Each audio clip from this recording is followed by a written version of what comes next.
your typical motorsports podcast. You're listening to Crush This, a monster truck podcast presented by High Octane Coffee and J Concepts. A show where we take you inside the minds of your favorite drivers, past and present, of the monster truck industry. And now, your hosts, Brad Shaw and Dan Chichagash. Buckle in. The show starts now.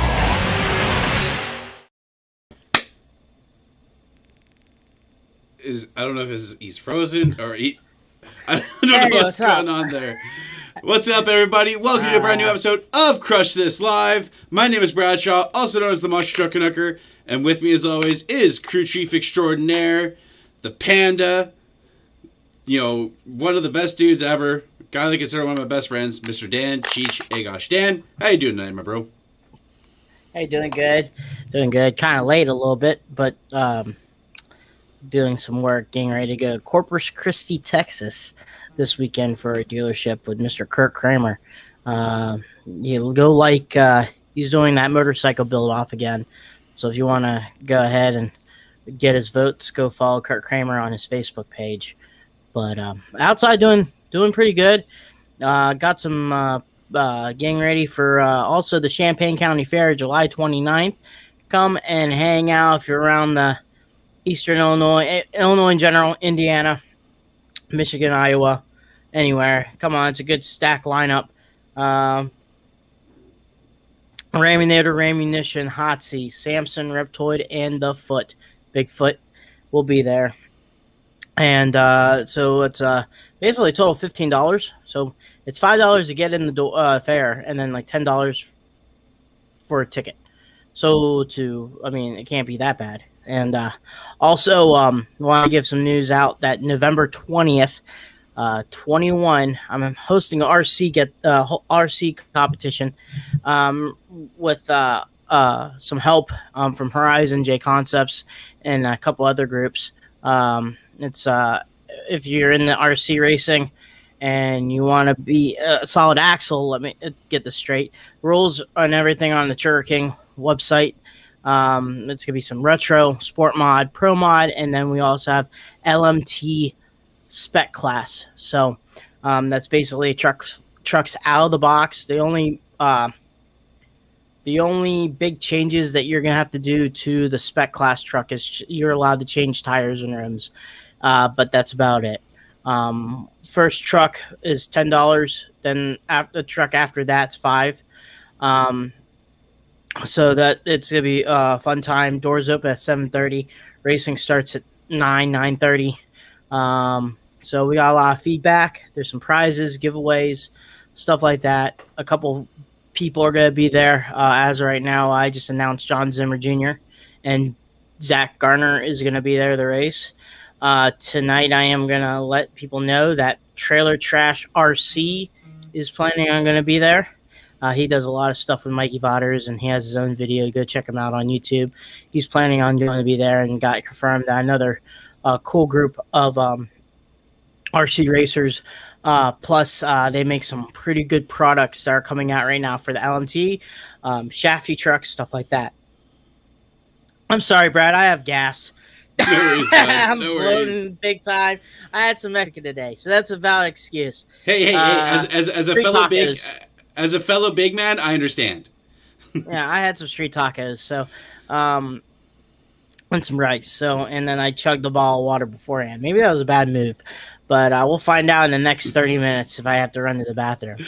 So, but outside of that, Brad, how you doing? And how's everything going? Been watching your you've been hitting the gym up pretty good there. You're doing it for your kids. Oh gosh, you had to bring that up. I did that on Snapchat. He's like, Snapchat story time. 1 second. I posted something about like I didn't want to go to the gym because I was just like I was feeling blah yesterday, and I'm on the treadmill and Cheech sends me this Snapchat thing. He's like, you gotta do it for your kids, and I forget what I said, but it was hilarious, his response. But yeah, I'm hitting the gym. I went earlier today, trying to lose this weight, trying to get healthy. It's a constant struggle. That's why I'm not drinking anything with sugar, but I got my Coke Zero here. I have to compromise somehow with my carbonated beverages. But no, it's going good. Getting ready for the trip to the States here soon. Hopefully find out on the 21st on the borders for vehicles. So no matter what the trip is happening, I'm hitting the U.S. Nationals. It's going to happen. I'm manifesting it. If you manifest it, it will happen. So, excited. Going to be definitely going for my second ever NHRA race and hopefully get some nitro finally. I've never smelled nitro or been around it, so the closest I've been is, walking behind Bigfoot as it's idling and my eyes starting to water and tear up, but I heard nitro is 10 times worse, so I cannot wait to get... Yes, getting baptized in nitro, Brad. Oh, I cannot wait. 7 seconds of heaven. I cannot wait. When you get to a funny car or a top fuel, you have to stand behind it and try to handle nitromethane for at least good 8 seconds. It's like wasabi times 10. Okay. You'll clean out every orifice. Pardon my French right here. Pardon my French, but Mama ain't raised no bitch, so I am not gonna. No, I'm not saying don't do it. I say you need to do it. You'll clean out everything, and you'll breathe good. You can handle everything you want. Your ears. It's a good cleansing treatment. Smelling yourself and baptized in nitro. So I'm telling you not to do it. I'm telling you to do it. I wish that they still seated the clutches like the old days, the throttle wax in the pits. I wish that they still did that because that would be an experience in itself. But nonetheless, I'm finally gonna do it. I think you need to make a vlog. Oh, I'm filming it. Like I'm filming this whole trip. I'm gonna be renting a GoPro and everything. I'm filming this whole trip, this whole drive, and everything. You can rent GoPros? Yeah, from a music store here. So I'm gonna be doing that. Oh, okay. I'm gonna be doing cool, that. Though.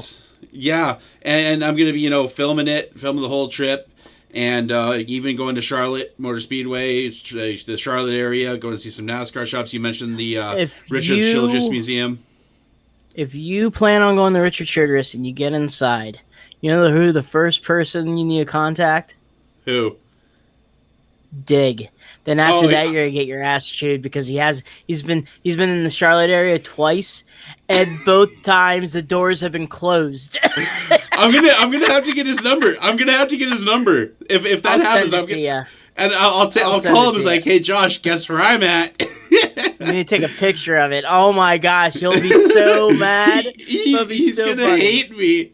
But like I said, you guys, I'm excited about the trip. But we got some sponsors to thank, as always. Joey Sylvester with High Octane Coffee, J Concepts, Justin's story with his comic book Making Tracks. Cheech has it right there. Go check it out on Amazon. I believe it's $10 a pop. Thank you for Justin and his support of the podcast. We also got Back Channel Productions with Nick Davis, lending some footage for Mikey Rogers in his V2 vids. Back Channel Productions, like I said again, awesome quality. 6B Apparel, the shirt that Cheech has, the original, that's the retro wave design. We also have the OG design that Cheech has on his shirt there. $100 a pop. Either message me or Cheech for the details.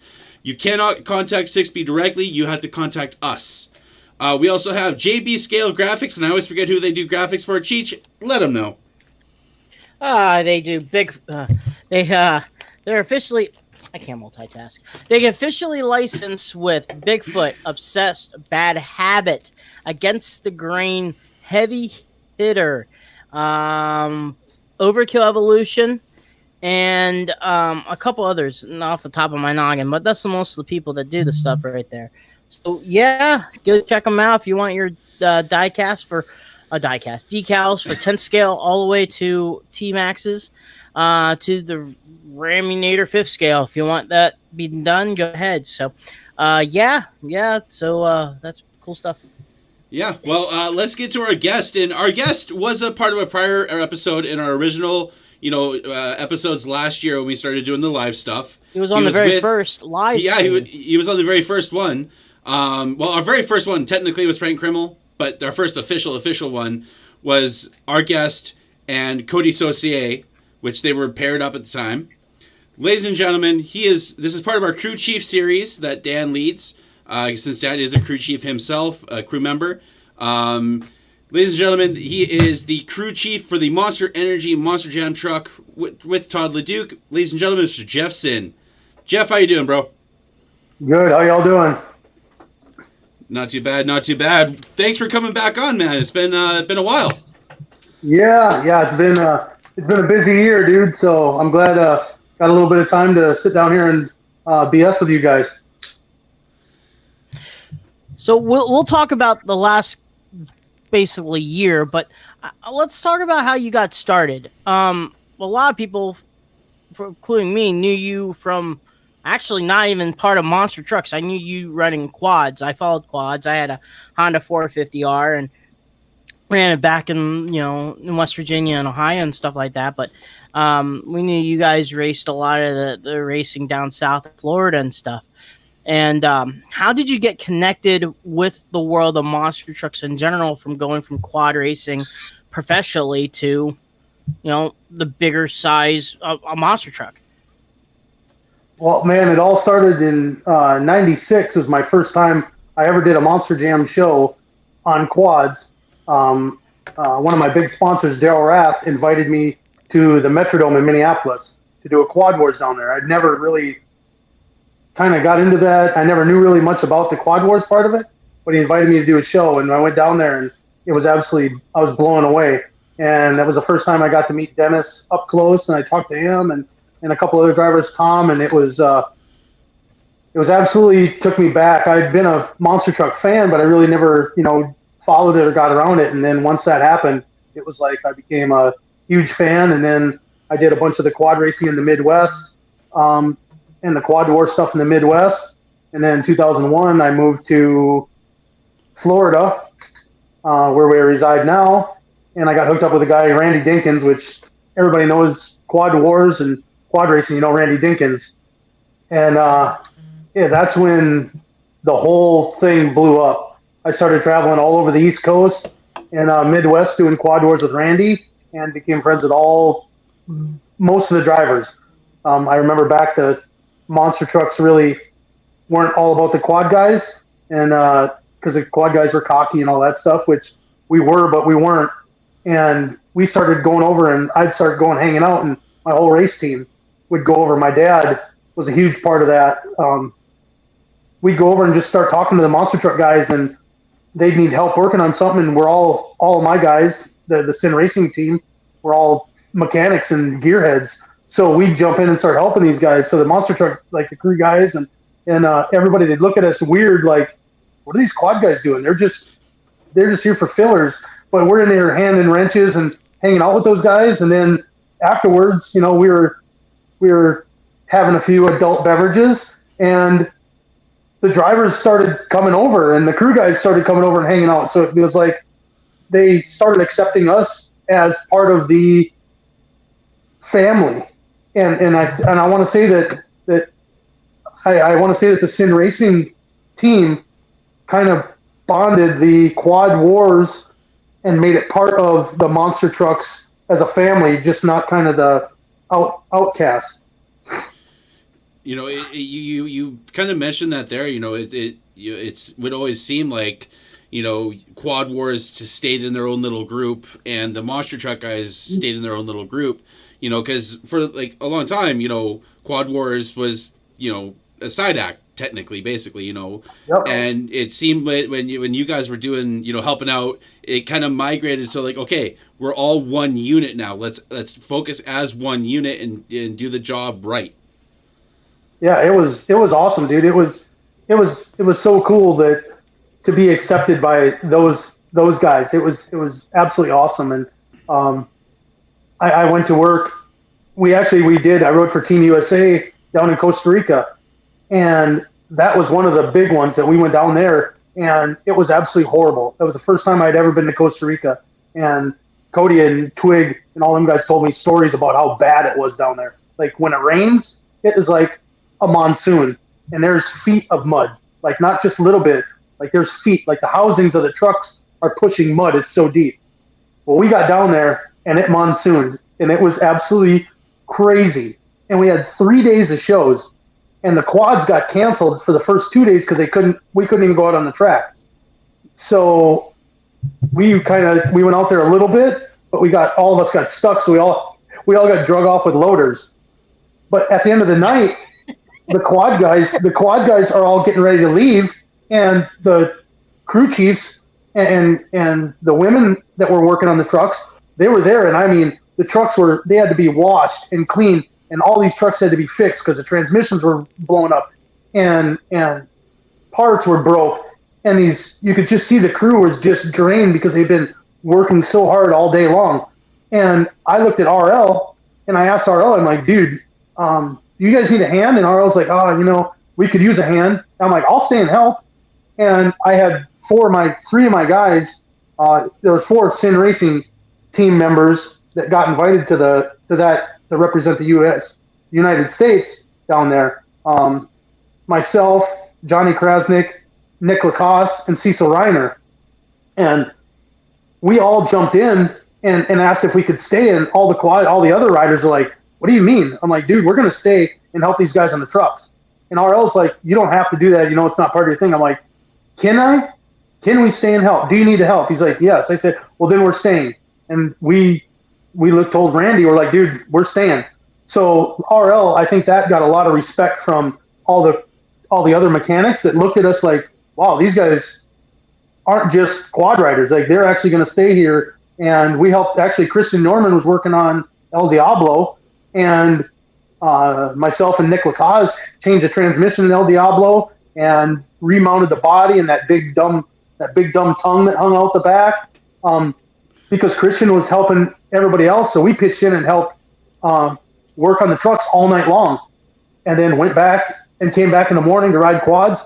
As soon as the quads were done riding, we were back in the pits helping helping all the other mechanics and stuff, and it was it felt like it gave us more, showed them guys that we weren't just the quad wars guys anymore. Like, we actually were there to help them guys and give them support if they needed it.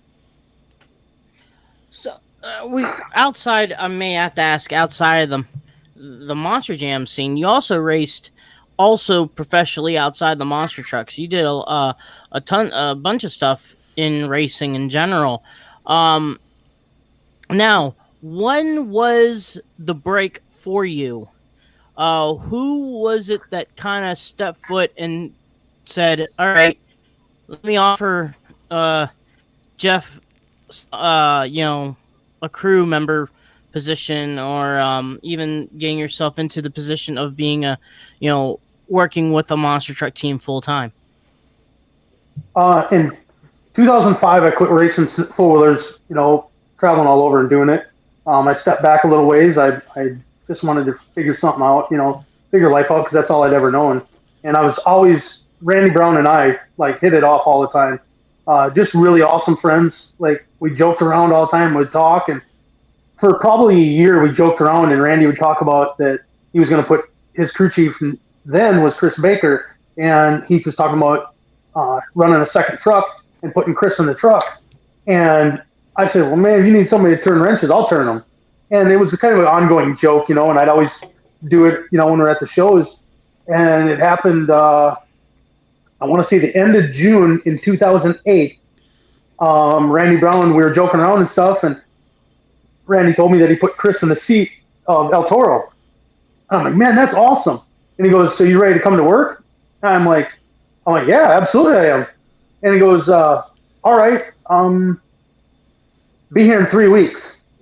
And I was like, excuse me? I'm like, what do you mean? He's like, pack your stuff up and move to North Carolina in 3 weeks. I was like, well then, okay. So I told my boss and stuff that I was leaving, and told my family, and my dad was kind of bummed out a little bit because I was leaving the quad race and stuff, but he really wanted me, because he knew that my heart was, I was really into this. So my whole family supported me 110%. And I packed my stuff up and went to North Carolina. And I no more than pulled into the shop. I literally pulled into the shop at about, I think, noon on a Wednesday, or noon on Thursday. No, it was Wednesday. Noon on Wednesday. And Randy Brown, I got out, went and saw him and Chris, And he said, pull your truck in here. I'm like, what? He goes, we got to go. I'm like, what are you talking about? He goes, we got our first show. We got to head for a show. So I literally pulled my truck in, pulled my OGO bag out, threw it in the semi, and took off. I didn't unpack. I didn't do nothing. And I had never really been a crew chief on a truck. So I didn't know, I'd worked on them a little bit, but I hadn't really done the whole crew chief thing. And I'm crew chief on a Gravedigger 19. I'm like, oh my God. And then I'm coming off of Chris, which was the technician of the year the previous year. So I'm like, oh my God, I got some huge shoes to fill. So I want to quickly go back a little bit to the ATV racing. What was your setup? What brand did you run? What was the setup you were running at the time? Man, it was all Honda. I was a full-blown Honda. Yeah. I've been bleed red, man. I bleed Honda, and I've been it forever. I've changed up schemes and stuff for sponsors, but it was always a Honda. I rode the 250R until they were no longer good. They're still good, but until we were just outclassed. And then I went on to a hybrid, which was a 250R chassis with a dirt bike engine in it. And then I moved on to the TRX 450, which they have now. And I did a lot of motocross, did some flat track racing in TT, and a little bit of the kind of round on the ice stuff, and a lot of the Monster Jam stuff. I also did a few arena crosses throughout the Midwest. They did arena cross, which was mainly dirt bikes, everybody thought, but they also put quads in the show from time to time. Man, that's pretty neat. So you got your feet wet with Randy Brown, and you were with him for a few years, correct? You did everything, right? Yeah, I was with him for a year and a half. I was with him full time. Yeah, we did everything. That was back when we drove the semi, worked on the trucks.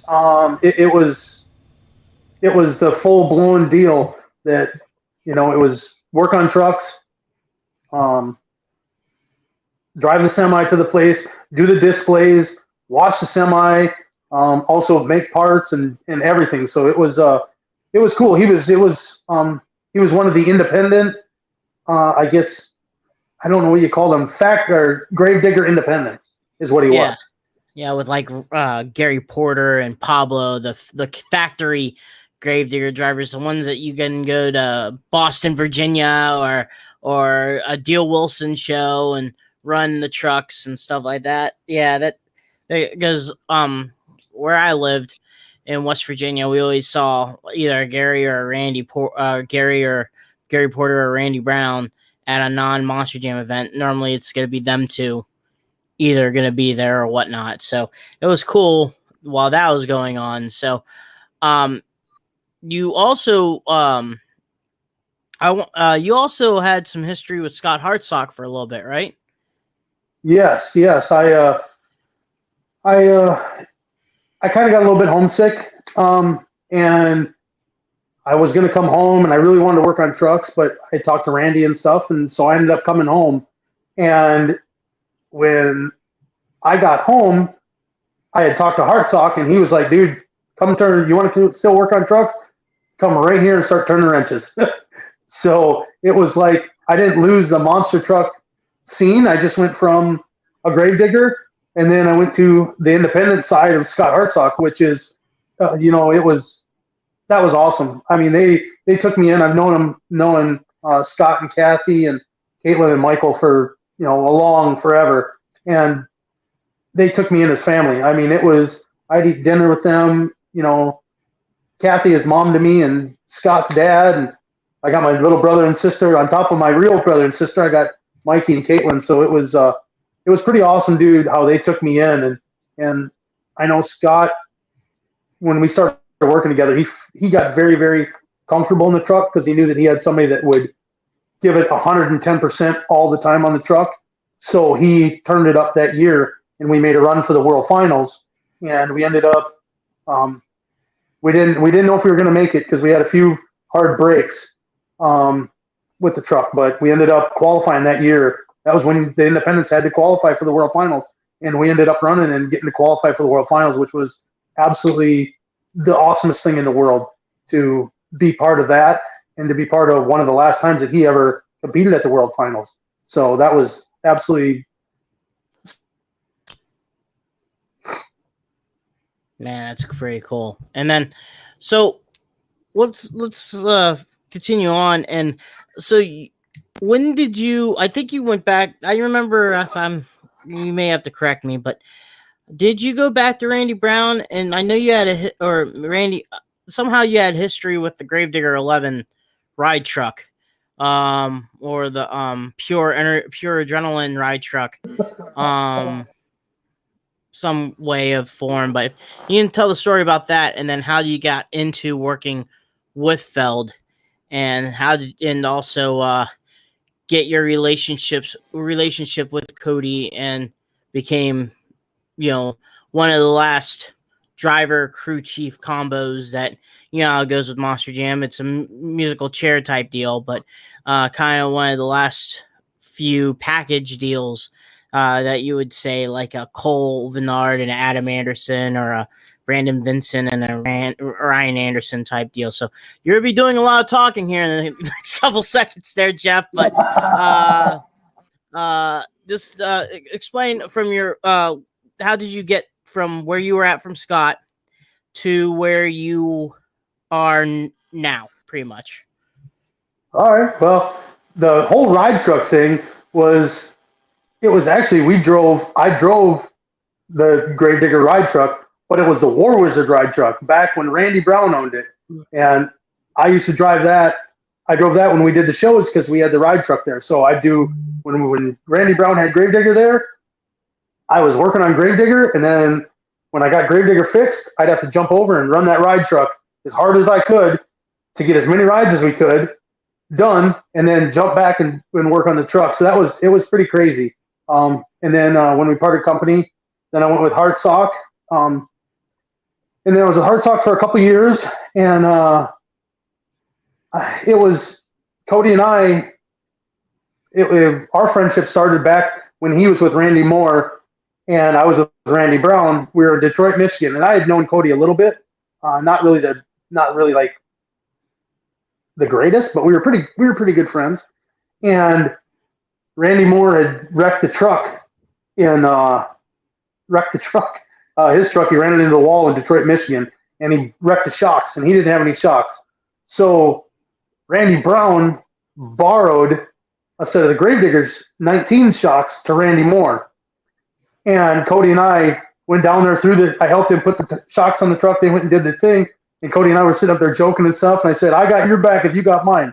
Well, I needed his help because Randy Brown broke the housing on the truck on Gravedigger. And if y'all been to Detroit, Michigan, you can't get the truck off the floor. You got to fix it down there.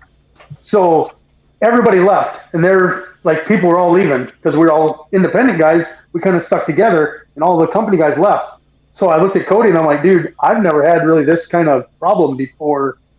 He's like, I don't know, dude, we'll figure it out. So we ended up jacking the truck up, putting the planetary, the champagne over to the housing, and getting it on there good enough, and cutting wrenches and like little body tabs and welding everything together and welding it on there to get it into the trailer. So Cody helped me load it in the trailer and all that stuff, and then he was heading south.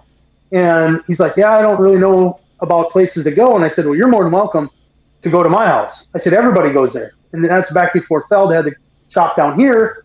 And it was literally, back then, everybody came to our farm and worked on trucks. I mean, we had 6-7 semis in the yard and monster truck tires and monster trucks all over the yard, from all first quarter. And so he came down there, and he pulled in there, and I called my dad, and I'm like, hey, I got a buddy of mine coming down there. He's got a big, huge rig. Just make him feel at home, and he's rolling in. So then that's when he rolled down there, and I kept on with that. So we just stayed really, really good friends ever since then, and we always joked around, and always talked and everything. And our biggest joke, I always told him, I said, dude, if you ever drive, whatever I'm doing, I'm quitting, and I'm coming to turn wrenches for you. That's what it's going to be. We're going to do it.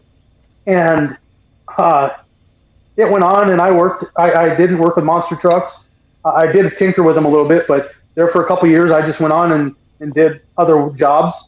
And Cody came home because him and my sister were together, and he had moved to Florida and was doing all that stuff.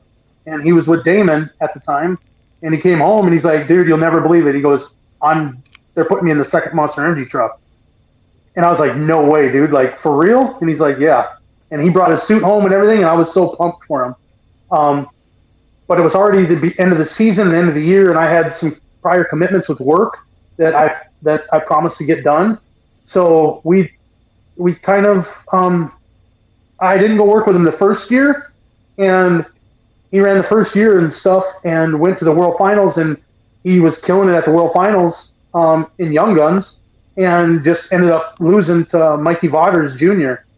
And when he came home, I could tell in his voice that he was disappointed. He's like, I should have beat him. And that day, I was like, you know what? That won't happen again.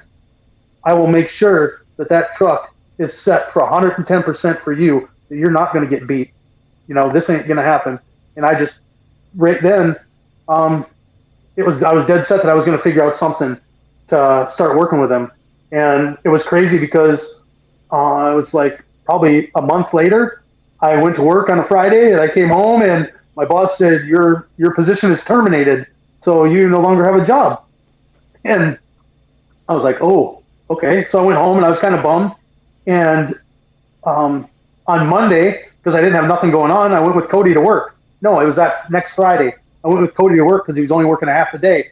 And I went down to work and I was joking around and everybody saw me and they're like, what are you doing? I'm like, I just retired for a little bit, you know? And that's when Dustin Brown pulled me aside and asked me what was going on, and I told him what had happened. And I went on about my business with Cody and stuff, and then he came a little bit later and brought me inside and asked me if I was interested in the job. And I said, absolutely, I'm interested in the job. That would be awesome. I said, you know, I got a couple of stipulations. I said, I really want to be with Cody. It's my number one driver, Cody or Damon, because they were together at the time. You know, they were both drivers. I said, I want to be Cody first, Damon. I said, I always liked the Metal Militia truck. I liked it just because it wasn't your typical Monster Jam stuff. It was kind of my roots of riding motocross and all that stuff and freestyle, and I always liked that. So I said I would like to be with Metal Militia with Todd. And they talked, and all of a sudden they came in a little bit later and said, if you guys are interested, or if you're interested, go take a drug test on Monday and come to work on Tuesday, and you're working with Cody. So it was like, boom. As soon as we started, it went on, and that was August of 2014. And then probably, I want to say it was probably a month later, they told us that we were going on the Triple Threat Tour, which was the beginning Triple Threat Tour. And that was absolutely crazy because I hadn't gone to the training that everybody had gone to, like Cody and them. They had gone to the training, and I didn't realize doing 5 arena shows in a weekend. Like, you know, we normally do 1 or 2.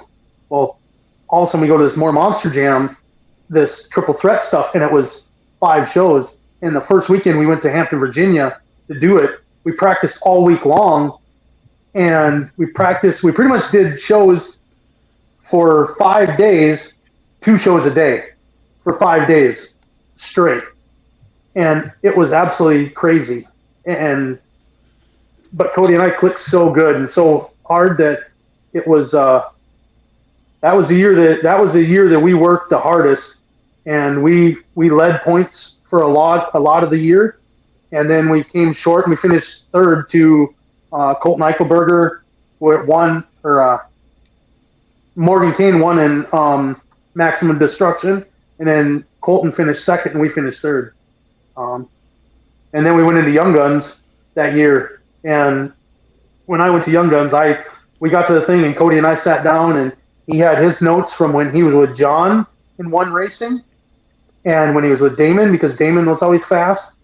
So we compared what we had learned and how he was driving, and we set the truck up, and I think we turned a lot of heads that year because he went out and was smoking fast. He ain't never been on the track in his life, that year, and went out there and was, in the top 5 in everybody.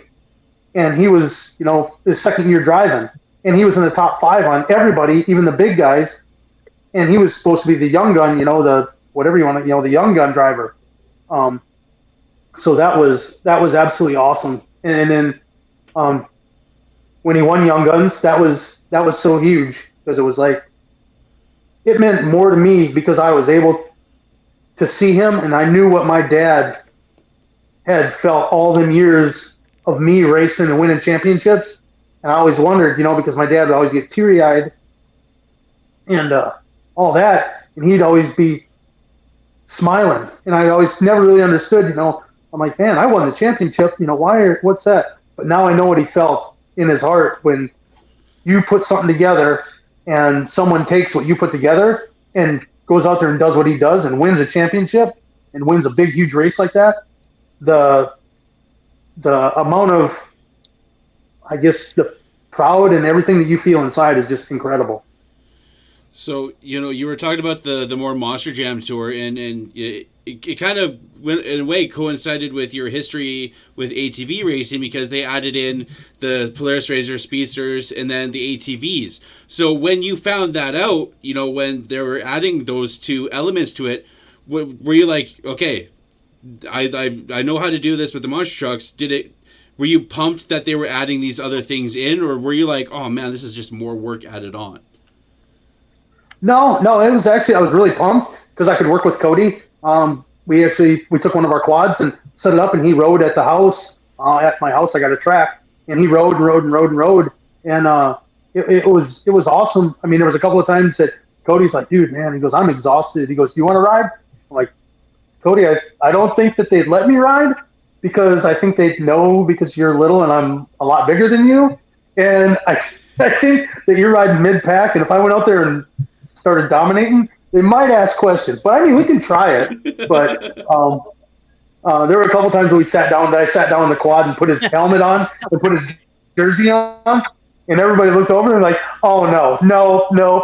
I remember Dalton. Dalton would always look at me and be like, all right, like, dude, he was excited because it was like, he was a quad racer, and Dalton was a quad racer and I was a quad racer. So it was like, we're going to battle. Like, this is going to be an epic battle. And then I'd take the helmet off and he'd kind of be like, come on, man, just do it. Who cares?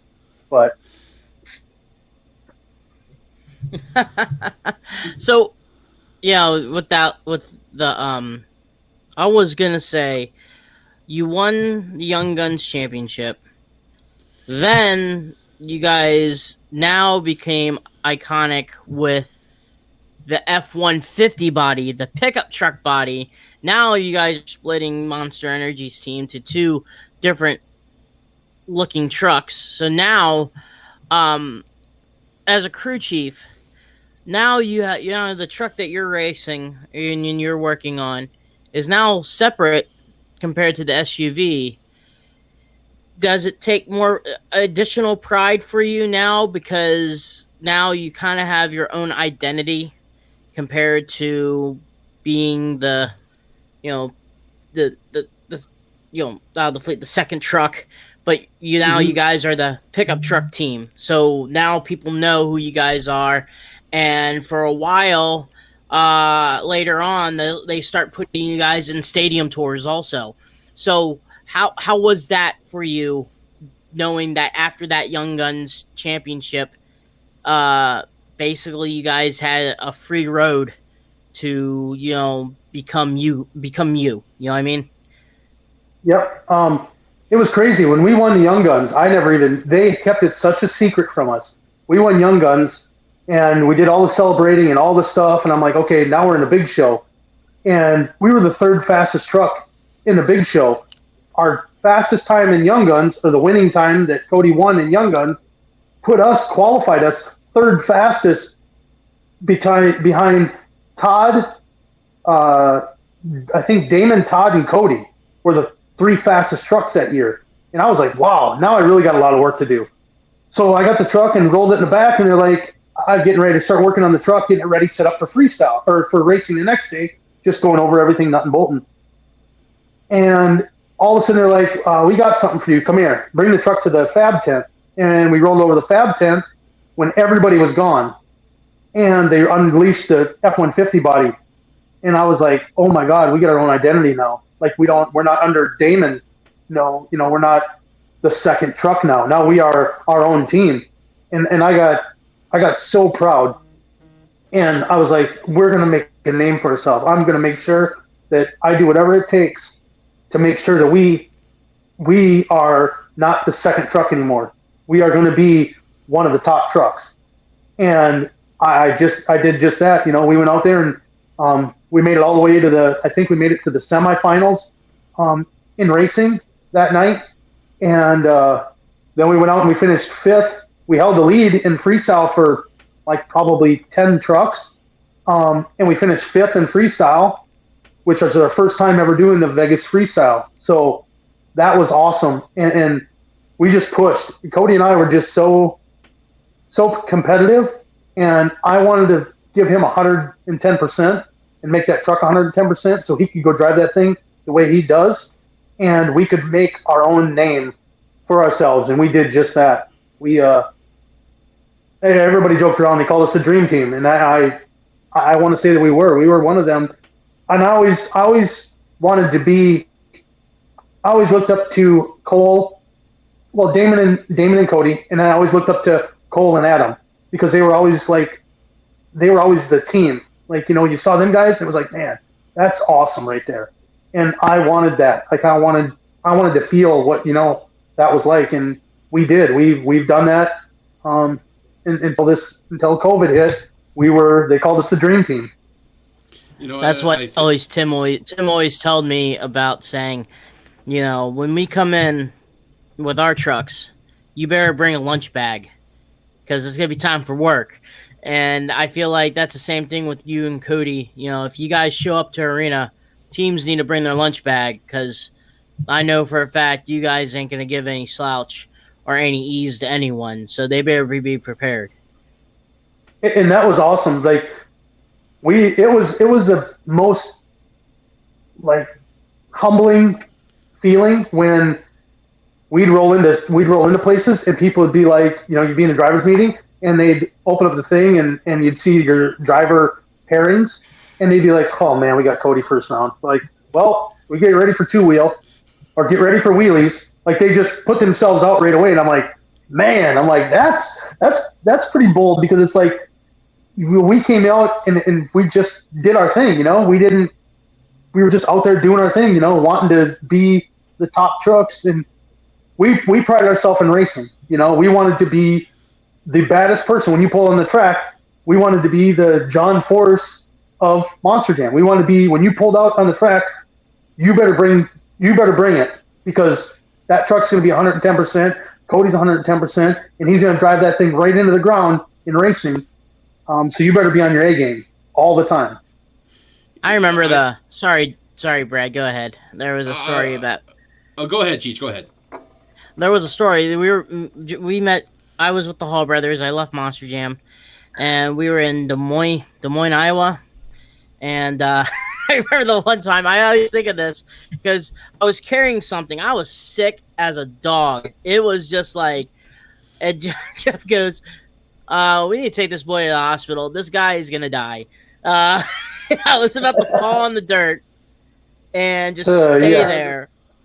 And I was just like, I just had to continue working. But there was one time, it was freaking cool because there was a race between Cody and Matt, and maybe it wasn't Cody, maybe it was someone, but it was right in front of Cody, I think. And I remember because Cody came over to Tim and talked about how Matt pulled a wheelie off the line in our arena, and we lost, but it was just, I always thought it was pretty cool, and it was always fun to hang out with you guys and stuff like that. I wish we would have done it a lot more, but it's just how it goes now and the COVID and stuff like that. But I always remember that show because it was like, we all hung out. It was weird. It was like, even though you guys are corporate sponsored. It seemed like, the corporate kind of sponsor group hung out, and then like the company trucks hung out with each other. You know what I'm saying? It was just like, we did our thing and they did their thing. Yeah, absolutely. It was. I remember that weekend perfect because we were talking, and Cody and I always joke like, "Golly," I'm like, I don't know how we're going to turn the truck up because Hall brothers are coming in with that big nasty Hemis pulling 2,000 horse. I'm like, we ain't never ever going to be able to run with them guys. I said, we're going to turn this old hot rod up. I always called it Princess. I said, I turned Princess up, so we're going to be all right, but you're going to have to drive the wheels off that thing. And we were sitting. Actually, Matt won that race because Cody was sitting there, and Matt won because he pulled a wheelie, and Cody came over the radio to me and he goes, "Oh, damn." He goes, "Did you just see that?" And I'm like, "What? Did I see what? Did I see the 5 gallons of fuel shoot out the exhaust? Or that he pulled a wheelie in an arena off the hole shot?" And he ended up winning, and then the tech official comes over the radio and said, "Yeah, he said to Cody that we had lane choice over Matt." And I go, "Cody, we got to race Matt." And Cody goes, "For real?" "Yeah, we're next. We're next pair with Matt in the finals." And he's like, well, I don't know. He goes, I'm taking that lane. So he took the lane that Matt pulled a wheelie in because he's like, maybe you won't pull a wheelie in this one. And it was funny because Cody, he drove the wheels off of that day. That was one of the hardest driving times that I saw him drive in an arena. But he had to give it all because Matt was on his game, and it was a close finish. We barely edged you guys out, but it was awesome. And Cody has so much mad respect for the whole Hall Brothers team and all you guys over there that it's very awesome. When we get to line up with guys like you, guys like Mark and the whole Hall Brothers team, and guys like Jim and stuff like that have been in the sport a long time and that we look up to. It's pretty awesome. With having the Monster Energy sponsorship, you guys did other things besides, just the Monster events. You guys were a part of the Dirt Shark video. I think it was Dooney's 2. I think it was the second Dooney's, or was it the third? Dooney's 3. Dooney's 3. So they had the first 2, and then the third one they added all the other motorsports. They had like Kurt Busch, Liam Doran, Rodrigo Ampudia, and then you guys. How was that experience? Because I'm a huge motocross fan. I love the Monster Energy team. Go Adam Cincerillo and Ken Roxon, even though he's on the Honda. But how was that experience for you guys? Because we'd never really seen monster trucks in the dunes before. We'd seen some stuff with Bigfoot, back in the, I think it was like early 90s where they did some stuff. But how was that experience for you guys? It was absolutely awesome because that's when we debuted the new scheme. That was the year that we debuted the new Monster Energy wrap that we see today was back then when we debuted it. So we did the whole photo shoot for seeing it, and we didn't even see the trucks until we got out there. They had them covered, wrapped, and all that stuff. We got out there, we unwrapped the trucks, uncovered them, and it was like, wow, this is crazy. The whole setup of setting the trucks up was completely crazy because I'd never done anything like that. And the trucks actually went across the sand pretty awesome. They actually ran really well. The hardest part was keeping the air cleaners clean. It didn't matter how much filter, pre-filters and stuff you put on them, it would suck the air filters solid. Suck the air filters solid.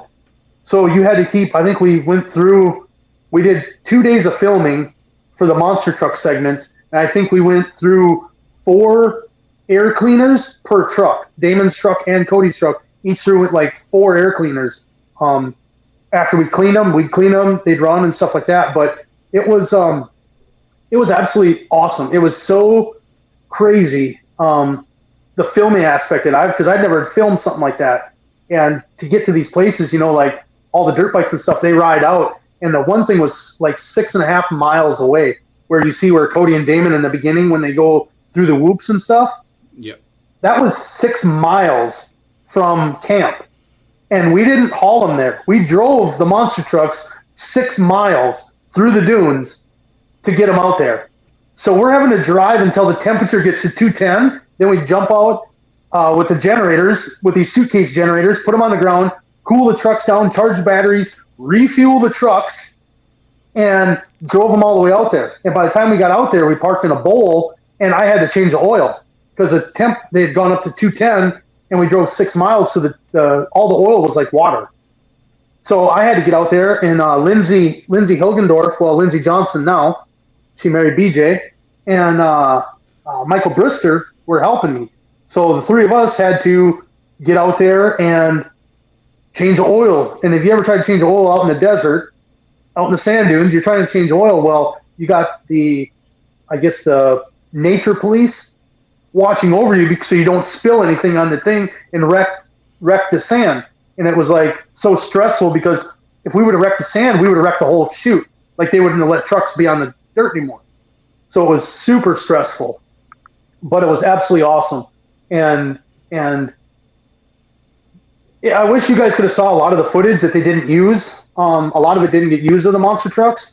Cody had a really awesome where he went up the berm and he swung right at the top of the berm and flung a bunch of dirt over like a big roost of dirt. And as the helicopter came up and filmed it, and it was like right there, like the helicopter's right there, and the roost of dirt came right up to it, and it was pretty awesome. But the whole filming part was absolutely incredible.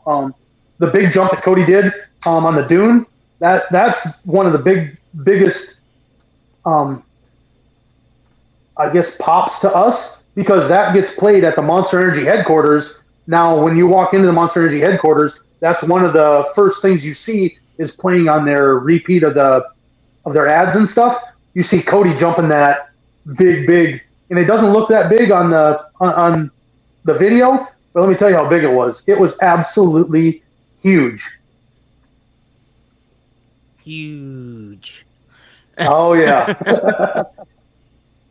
So we got a few questions here, and Scott Bryant was asking, what's the most common thing that breaks or needs to replace on a Monster Jam truck?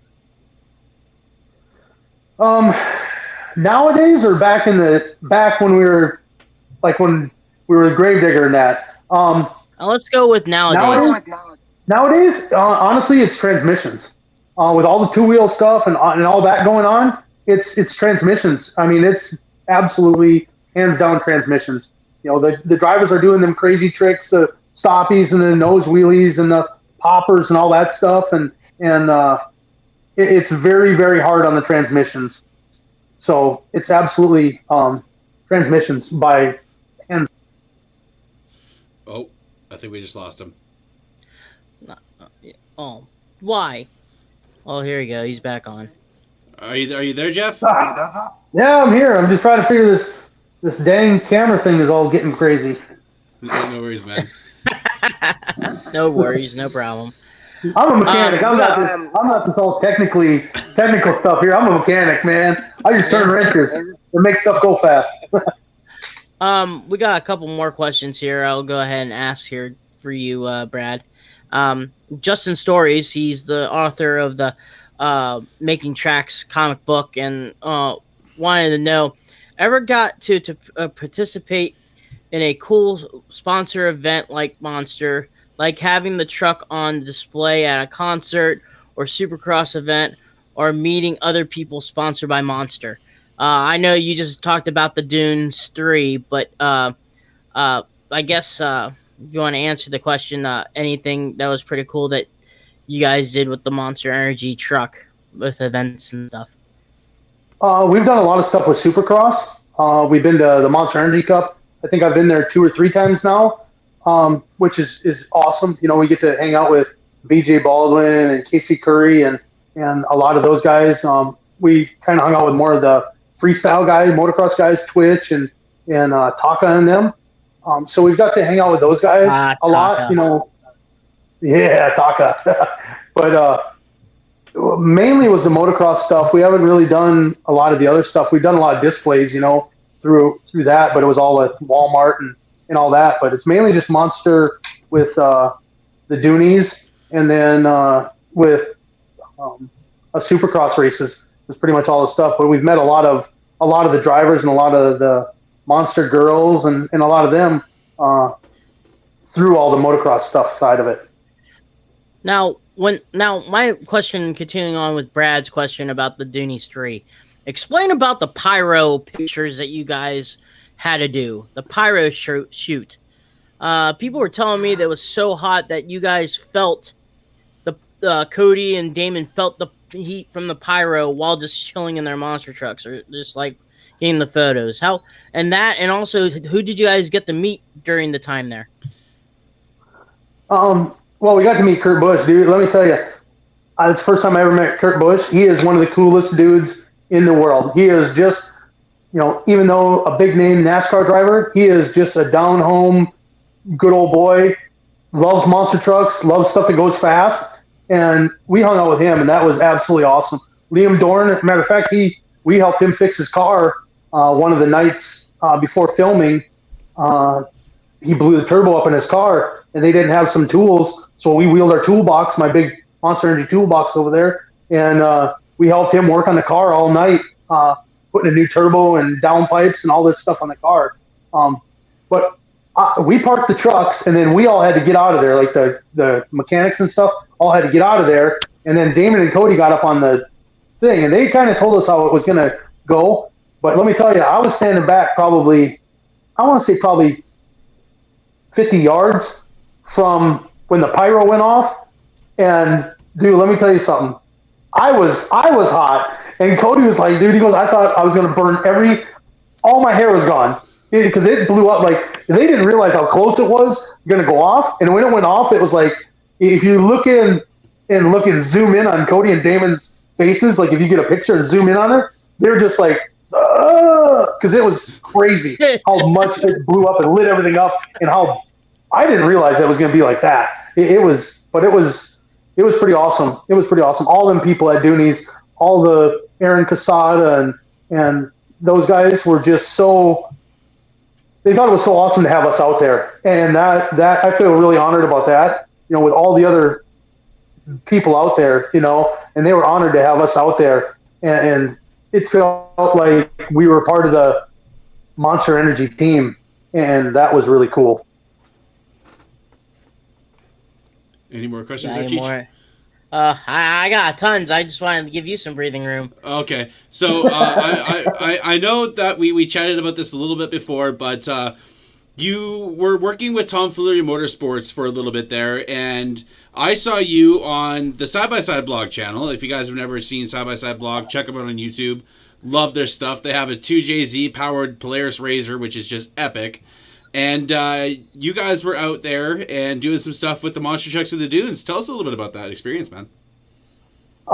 Yeah, when COVID hit and terminated all of us, because of cutbacks and everything, I kind of hung out for a while, and I talked to Matt, and he said that he had some stuff coming up and asked me if I was interested in going with him. And I was like, absolutely, count me in, absolutely, I'm on board. So we went up to the dunes up there in the Silver Lake Dunes in Michigan to film with I didn't even know we were going with the Side by Side blog guys. I just thought we were going up there to do some filming with some people. And then we got up there, and it was all the Side by Side blog guys, and I'm like, oh, dang, this is sick. And they were just as pumped that we were there. So it was like, oh my God, this is so cool. And we went out in the dunes, and that was because they had never done it. Matt and Nick had never been in the dunes.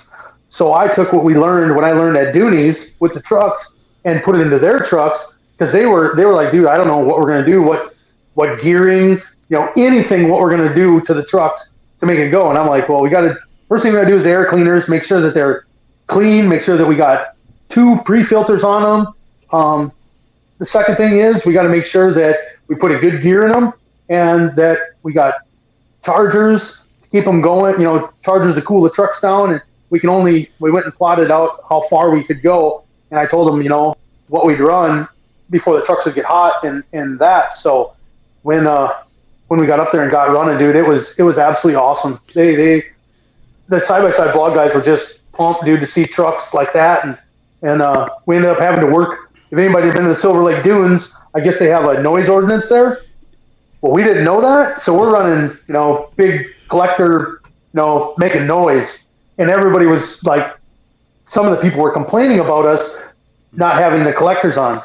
So we had to work all the way through the night. We let us go the first day. We filmed all day long. And right before we were getting ready to head back for the night, the ranger came up, and he had watched us all day. The ranger came up and said that we could not film anymore, and that was a big day of filming, was the second day. Unless we get down to 96 decibels with them trucks. And we were like at about $140. I'm like, so we worked all the way through the night. The guys at Silverback Off-Road, we used their shop and stuff, and there were guys that were up there, local guys that had rail cars, and we put together these super trap exhausts that we built. It was the craziest thing ever. But the trucks ran. We spaced everything out and got them running, and the trucks ran, and that was a lot of fun. The side-by-side blog guys got to drive the monster trucks. They got a couple of them got to drive Jester, and then a couple of them got to drive Kraken, and that was pretty sick. I don't know. Did you see when Matt blew the clutch up or the belt up? I was like, dude, for real? These guys go out and rip on your trucks and don't wreck it, and then all of a sudden you go out here in the side-by-side and you go wreck it side-by-side. Like, come on, man. Well, like when you guys put the exhaust on, I remember because I was like, these things sound so quiet now, and they were mentioning that too. Like one of the best parts of the video, the one guy Nick Seuss, they didn't tell him about this. The other guy, the other side-by-side blogs didn't tell him about this. So I think one of the wives was filming as they're pulling up. He's like, and the dude absolutely freaks out. He's like, "What? There's 2 pro level monster jump trucks here?" Like the dude just loses it, and that was like one of the best parts of the video. But like, and I think it was like the day before you guys went all out in the razors, and Matt and Nick were just sending it in these razors, dude. Dude, it was crazy. We got there, and that was the day before Seuss got there, and then we went out and plotted out what we were going to do, kind of for the 3 days of filming that we were there. We were going to do the first day, we figured out that we were going to do this and kind of build up the hype. So we went out and we got to a dune area that we were like, oh man, we're going to send it. And I was like, well, why don't we send it in the side-by-sides? Send it in the side-by-sides a few times to see how the side-by-side is going to react, so we kind of know what the trucks are going to do, how far we're going to have to go up on the hill to make it run. And all of a sudden, it turned into Matt and Nick started jumping, and it got into this like competition. The side-by-side blog guys were kind of jumping along too. Well, then all of a sudden, Matt and Nick just started sending it, and then Matt was like, "Oh, I think I'm gonna have to maybe change over to my other headphones." But anyways, Matt kind of was like, "Dude, Nick is sending it," so he got out of his side-by-side, and Michael jumped in it, and Michael's the young brother. And I'll tell you right now, that kid was absolutely the side-by-side blog guys. It blew their mind. It absolutely blew those guys' mind because Matt and Nick were jumping big, and it was big. But when Michael got in it, he like absolutely sent it. And the last jump that he did was absolutely huge. And so the side-by-side blog guys just looked, and they're like, "Dude, we've never jumped that big. We're not going to jump that big. Like, no way. And you're going to jump trucks like that?" And we're like, "Yeah, dude, we're going to send trucks bigger than that." And they couldn't even wrap their head around it. So when we got to that area, and with Nick, I told Nick, I said, "You come down the hill." I said, "Don't lift." I said, "Do not lift off the face of that jump." And he just stood on it and launched it. And those guys absolutely lost their mind. Man, I seen that video, and that video was pretty cool. We lost Jeff again. Good job, Brad. Just blame Canada, right? Blame Canada. But if you guys haven't Mark Williard said, you see what Mark Williard said? Yeah. Hey, guys, this is how it's supposed to go. No internet problems. Let's do a do-over. You want to do a do-over? We'll do a do-over. We'll make a number 2 out of that, so we'll have fun. I'm back now. You're back. Yeah. All my stuff shut off. I told you I'm not all this. I'm not all this technical stuff. So all my stuff shut off. But you need like a gas powered phone. That would make it easier for you. Dude, I need something, bro. I don't know. Oh man, but we got her now. We're under control. I got it under control now. And you get those mini Honda generators, and get that going on and power. Did you guys hear about that? No. Did you guys hear about that? That I did that deal? What deal? About with Kraken in Dinwiddie, Virginia. Kraken made it to the finals. We're getting off subject now, but you just brought the generator thing up. We're in Dinwiddie, Virginia, and we're lining up to race Corey Snyder in Toxic for the finals. Nick goes to hit the starter button, and it won't start. The truck won't start. It's like, blah, blah. I'm like, we need a charger. So they hit the charger. It still wouldn't start. I'm like, we need a primer bottle. Nobody had a primer bottle. So you can ask Elliot. Yes, I remember seeing something about this. I ran. I said, bring that generator over here. So they brought the generator over. I said, here, give me it. And everybody looked at me funny. They handed me the generator, one of them suitcase generators. I spun the gas cap off, spun the back primer knob off the truck, and took the generator and tipped it upside down and poured the gas out of the generator into the truck to fire the truck to go to the racing finals. And I guess Elliot Miller was going absolutely crazy. He's like, is he priming the truck with a generator? Are you kidding me right now? Or is everybody seeing this? And Nick ended up firing the truck, and he went out there and won racing, where he was just going to give up. And I'm like, no, dude, there's no give up. We're going to do this. We're going to make it happen. And everybody to this day is like, where's the generator? Jeff going to prime the truck? So it was crazy, dude. It was all in the spur of the moment, dude. Like, in my mind, I was like, there's gas in the generator. I don't have a bottle to get it out, but I can dump the generator into the fuel. So let's just do it. That's one way to do it. Yeah, buddy. Yeah, buddy. Yeah, I guess. Do what you got to do. We got one question here from Mike Nugent.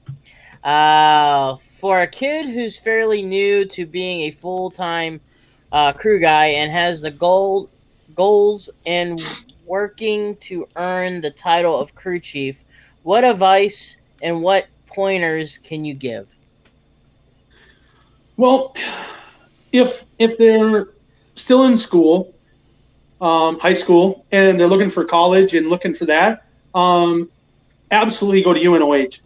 That school, they're working hard with Monster Jam. We got one of our training trucks is actually up at UNOH, and we are devising a I want to say 3 week course, something like that, where you learn the fundamentals of Monster Jam, of becoming a Monster Jam technician.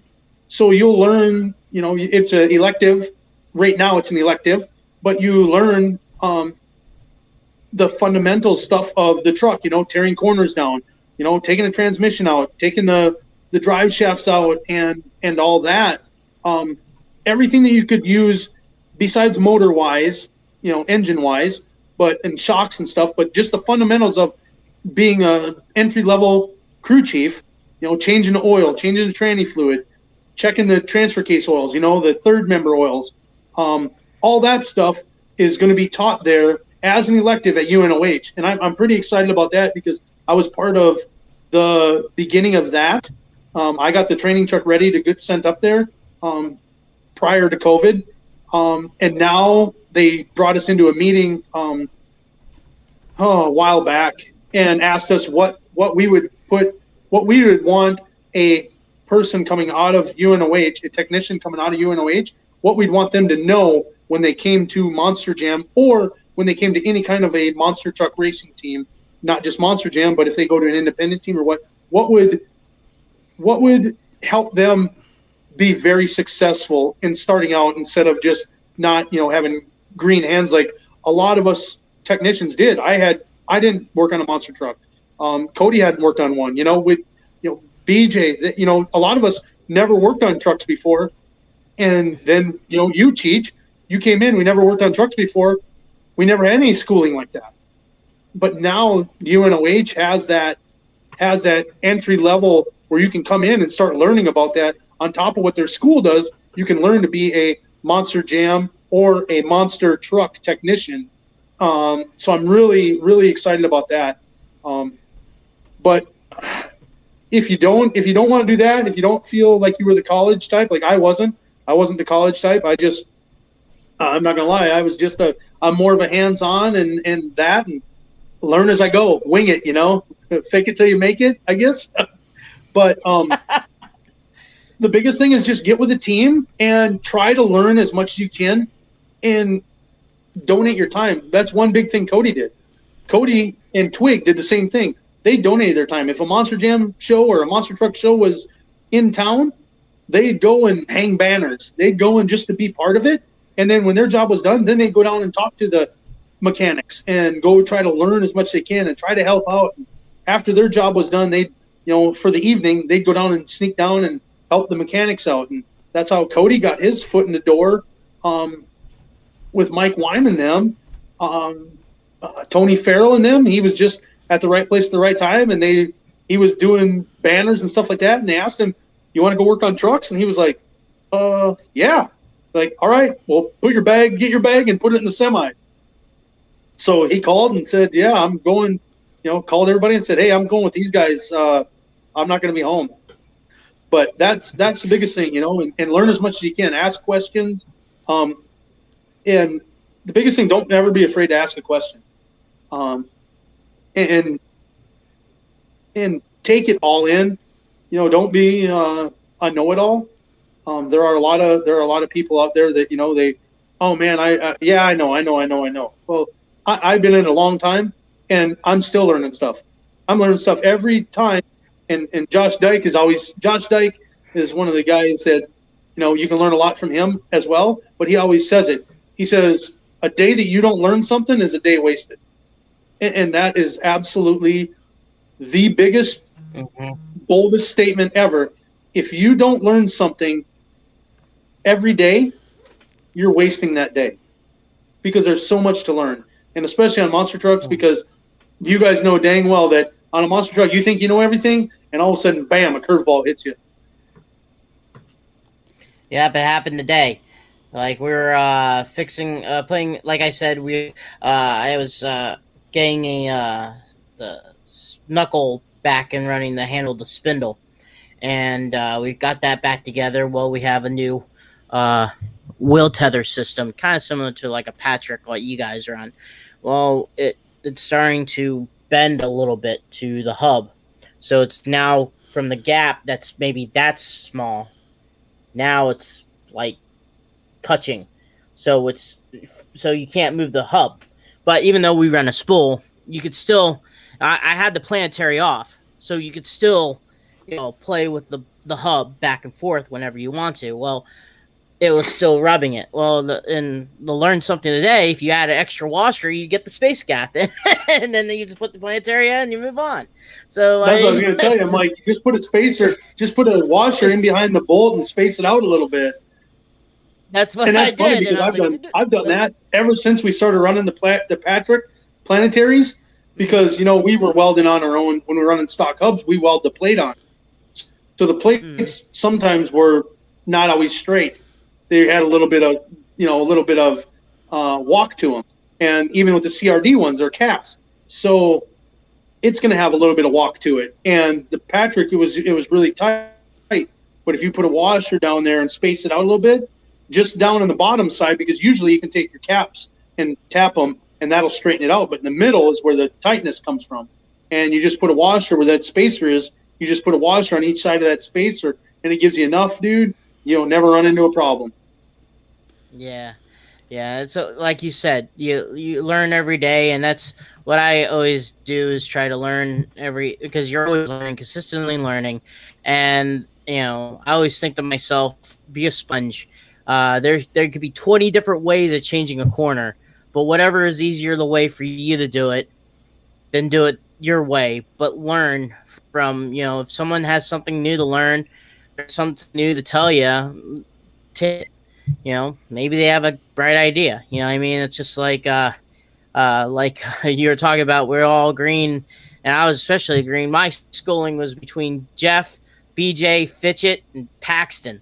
So, and it was rough, not gonna lie, because it's just like you're getting so much information, and the hardest part for me was really not gathering the information, but keeping it, because it's not like happens back to back. It may happen that time, and may happen. Then the next time it happens, it could be next year at a show in Houston, and then you're like, oh, crap, I remember that, and then you have that certain situation. There was one time I remember we were at the shop, and we had like some type of new deal where we were learning some stuff. It was a big downtime, and BJ and Jeff and I think Fitchett was running it. This, like, basically we had the project truck there. I think it was the old Dragon that had there, and I remember you kept on timing us on changing transmissions.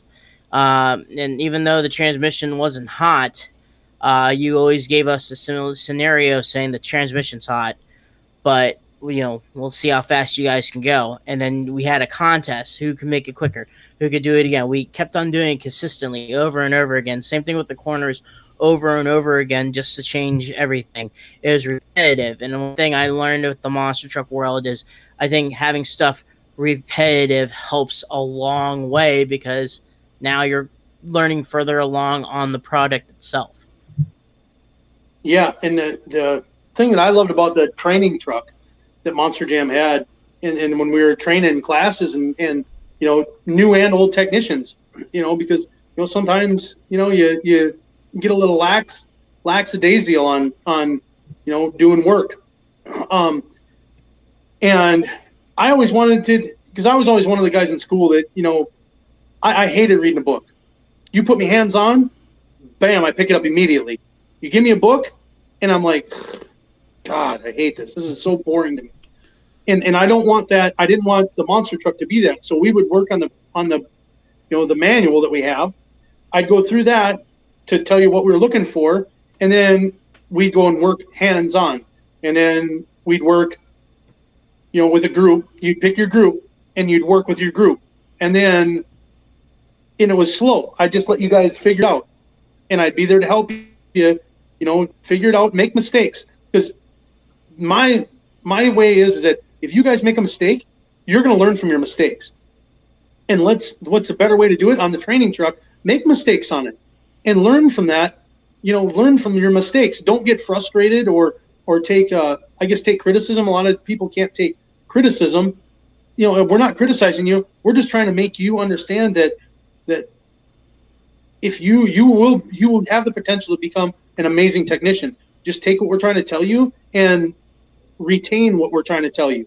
But a lot of people take that as that we're hard on you, and we're not. We're just trying to make you repeat and repeat and repeat and repeat so you can do it. Mm-hmm. And then we would make it fun, and I'd make it a competition. And Teach, when we do it, we'd be sitting there and we'd be all talking, and I'd sit down and I'd grab a stopwatch on my phone, and I'd be sitting there looking through like this, and all of a sudden I'd be like, oh man, I'd put a video on my phone of a driver driving, and it would always be a bad wreck, and I'd be like this, Todd, or I used, what's her name? Nicole Johnson, when she wadded the whole front end up in the truck, in Scooby-Doo at that one arena show. So I'm sitting there, all of a sudden I'm playing a video, and I'm like, man, look at this. And then I'd hit a stopwatch. I'd say, there's the truck right there. It's coming back. What are you going to do? So like everybody would take off running and grab their tools and start tearing the front end down. So I wanted to make it fun for everybody to do it, but I also wanted to make it a competition. And then I would play loud music. And I had a microphone that I was going around trying to get interviews from people, because that's what happens in the real life scenario. When we're working on trucks during a show, there are people in the back talking to us. So I tried to keep it, where they're wanting to, cuss a little bit. I'm like, you got to remember, there's always, in our industry, there is always a camera. Don't ever think that there isn't a camera on you, because there always is a camera on you. So when you're back there working and they can't use that footage, if you go cuss, you can't use the footage. So you're going to get cut out of it. And some of that footage is pretty cool, when you go out there and the intros, and all of a sudden there your picture is on the big screen in front of 60,000 people there your picture is, and they see you working on the truck. And I always wanted to do that and give you real life scenarios. And that's why I made it a competition, and I push you guys because I could see your potential in becoming something amazing. And you just needed that little push. And that's what I would try to give you, was that push to show you that you can, that it isn't, that you can do that. You don't think you can, but you can do it. And that was how I was taught. I mean, I was pushed. I was pushed. I was pushed hard. I'm not gonna lie. Randy, it was a big shoes to fill. Thankfully, I had Dustin Brown, was, dude, huge to me. He helped me out a ton. Chad Tingler was also a big guy that helped me out, and Cody and Twig and Alex Blackwell. Those guys, I can't thank them guys enough for helping me out and giving me the knowledge to become what I am today. BJ, all them guys, dude, they gave me so much knowledge, and I will forever be in debt to them guys and thankful for not only their friendship, but for everything that them guys have given me. So, with this, Monster Jam coming back, obviously, you've been on the road. You're heading to East Rutherford, New Jersey this upcoming weekend for the events there. How has this season been, with kind of all the craziness that has been on, in San Antonio? You guys had, a decent amount of shows, and even in Atlanta and all these other places you guys have been. How has this year been for you guys? Dude, I mean, look at my hair. I'm surprised I ain't got gray hair, but I got long hair now. That just shows you how hard we've been working. That just shows you guys. It was crazy because Monster Jam, we didn't know. When we got the call back, we didn't know what it was going to happen. They didn't know. Nobody knew what was going to happen. So, like, we knew we were going to do a show the first weekend that we put on Houston. We knew we were going to have a show, but we didn't know if we were going after Houston, if we were going to have jobs or not. We didn't know what was going to happen. So it was very stressful for us. And then to top it all off, we had some of the elite Monster Jam drivers that came back. They came back, and then all of a sudden it went into a point series.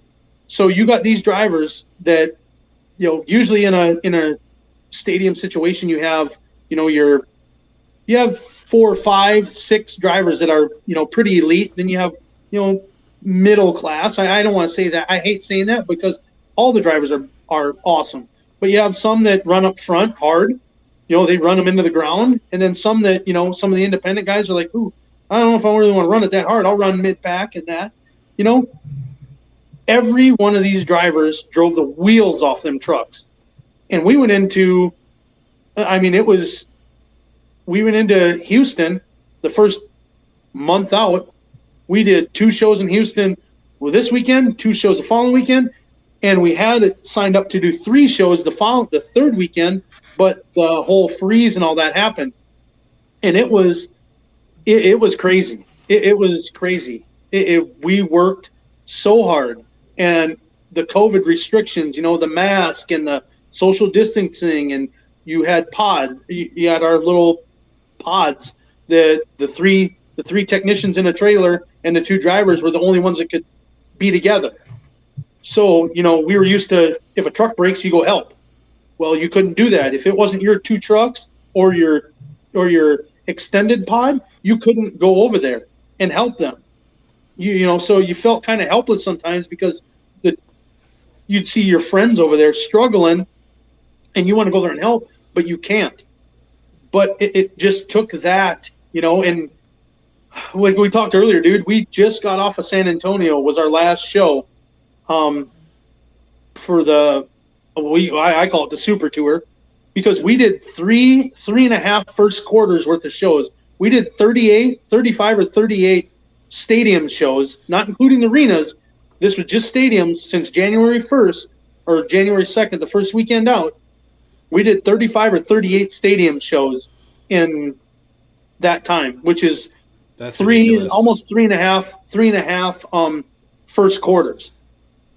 So it took a lot of toll on the trucks, because we weren't having the time, to to put into tearing the trucks down and going through them. Trucks were tore up, so we were trying to fix them. And the 2 stadium show days was really rough. It was brutal because you had 4 hours in between shows to work on the trucks. And when they tore them up and they were tore up, you didn't know. There were times that we worked, they'd bring us food, but we didn't have time to stop and eat it. We just would work from 7 o'clock in the morning till 2 o'clock, which was a curfew, 2 o'clock in the morning the following morning, and then go back to the hotel, get a shower, try to get some sleep. But, you unwind. By the time you unwind and stuff, you got 2 hours of sleep, and you were right back at the stadium at 8 o'clock to finish the truck up because it wasn't done. So it was mentally challenging for all the technicians, the drivers as well, because it was just week after week after week after week. There were no more one and dones. It was 2 stadium shows, 3 stadium shows, 2 stadium shows. We went to Atlanta and did 4 stadium shows, and it took a big toll on all of us. It burned a lot of us. We were getting burned out pretty bad. It took a lot, but you know what? In true Monster Jam fashion, we never gave up. Even though we were burned out and we're like, oh man, another one, we still put on the smile, put on the wrenches in our hands, and went to work and made sure that we could bring Monster Jam back. And I am happy to say that we brought Monster Jam back. It's back and it's swinging. And next year, it's pumped, dude. Next year, they're coming hardcore. They're coming with all barrels loaded, ready to rock and roll. So it's very humbling and very honoring to be one of the 12 technicians that got the call back to start Monster Jam back. It's pretty awesome. And one more person, Ariel, the body shop gentleman guy. Oh, yeah. I'm sorry, man. Yeah, he's saying, "Hey, what's going on?" So, what's up, Ariel? Yeah, I miss you, bud. Miss you lots. That old guy there, bud, man. I remember when I lived in North Carolina, I go down and see him, and then yeah, we spent a lot of time together when we were overseas. We went out and had some dinner and all that, and it was he's an awesome dude. Miss you, bud. Hope you're doing good. Right on. Yeah, and hopefully I get to see you in Paxton, so that's gonna be pretty cool. Catch up on some times and stuff dude. like that. Yeah, I'm pretty excited. We're with this year. I didn't get to. They only brought Todd back. Was one of the Monster Energy teams. There's rustling around that Cody's coming back next year. But so I'm with Todd this whole time, and I'm with him for the rest of the year, which is pretty cool. I'm excited. I'm happy and pumped because I'm still part of the brand. That means a lot to me that I was able to, because that's when I came back to Monster Jam. I did nothing but Monster Energy. It's been Monster Energy the whole time, so that's been pretty awesome. And to get seated up with Todd, if I couldn't have Cody, I got with Todd, which was pretty awesome because he's still goal driven, and it was.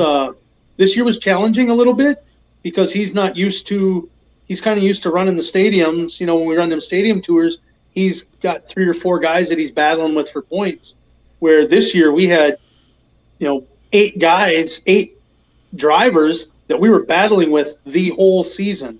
So it was hard because we ran the truck and he'd run it hard and he'd apologize. He's like, man, I haven't had to run the truck this hard ever, dude. Like in all these years, I could usually, because he won them 3 stadium tours, he could go out and run, and he could run hard for like the first 3 weeks, and then he could almost, I don't want to say put it on cruise control, but he could do pretty decent, he said. But this year, we were up in the front, and then we had a little bit of a problem in Orlando, and it dropped us from like 2nd and 3rd to like 8th or 9th.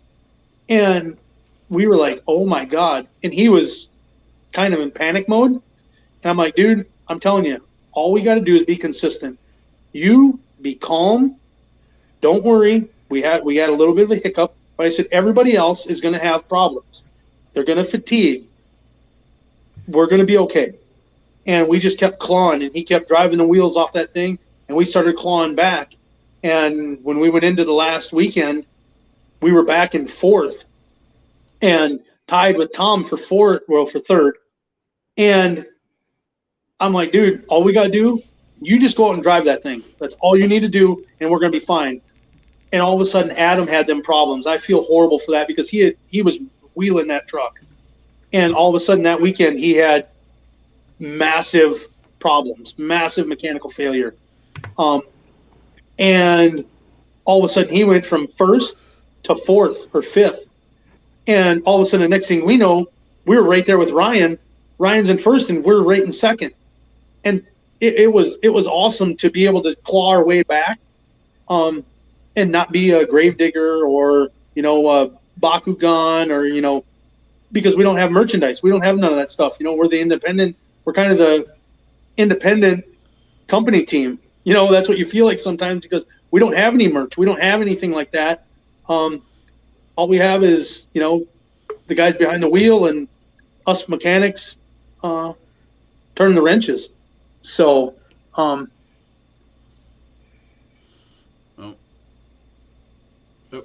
he's still there. Oh, it says device is not connected. Good job, Brad. Blame Canada, right? There we go. I think my stuff keeps twitching here. I'm at Kelly and Cody's. If you don't know, I'm at his house right now. Cody was going to come in and join us, but he had a softball game. He's kind of, now that he's not driving right now, he's working for a place called Force Customs, a off-road shop down in Tampa, and now he's got time to get back to playing a little bit of softball and kind of enjoying life and that. So I'm pretty pumped for him with that. But yeah, I'm at their house now, hanging out. But yeah, we've had an awesome year with Todd. He's been good. We've been clicking really good, and I'm excited for the rest of the season. We got this. I'm a little bit nervous because we're going in. We got East Rutherford this weekend. Then in 2 weeks we got New Orleans, and Cody will be wheeling fast metal. So I'm going to be, and then listen to this ironic thing. So who is Todd's old crew chief?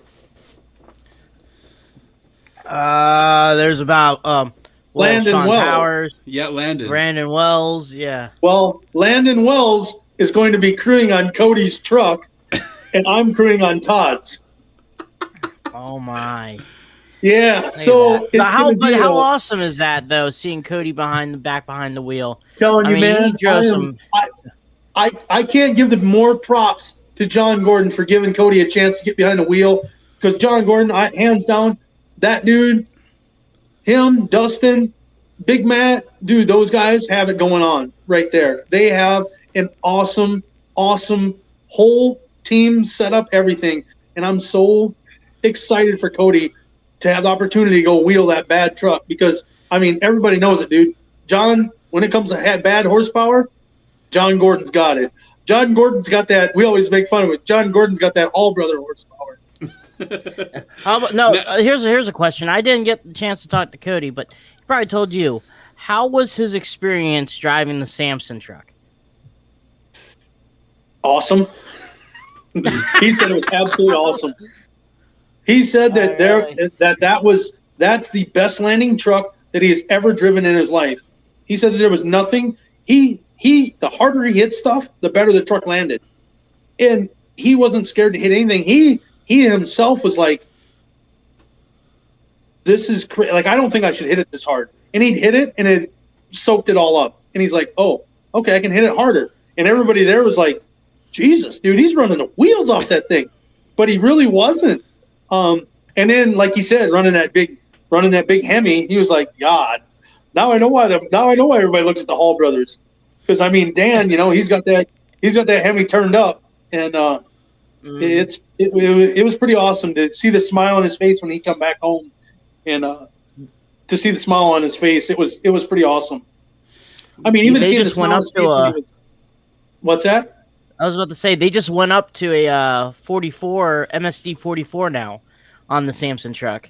The same thing that we have at the Hall brothers. They ran the 20 before. Now they're a 44. So yeah, of course. Why not? Why not have more horsepower? Nobody can complain when it's more horsepower. Like, really? Yeah, us. All the Feld guys. So, you mentioned Cody's driving fast metal in New Orleans, and Yep. you're going to be crewing for Todd. Yep. Let's put this into, if Todd's in one lane, Cody's in the other lane.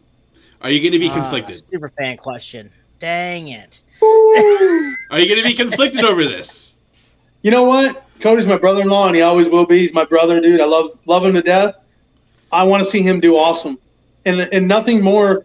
I want to see those two line up, because we lined up with him at the World Finals, and we had him beat. Just a fluke. A rock came up, hit the blower belt, and shook the blower belt in the semifinals. The one year that Todd went on to win in the one year they went to win racing in Metal Militia. It was 2015. But I was trying to think there that he won in Metal Militia, that we had him beat. Cody came through the corner and he was going up the ramp and he had it won, and the blower belt broke and Todd edged him out by a half a wheel. So I want that rematch. I want to see the rematch.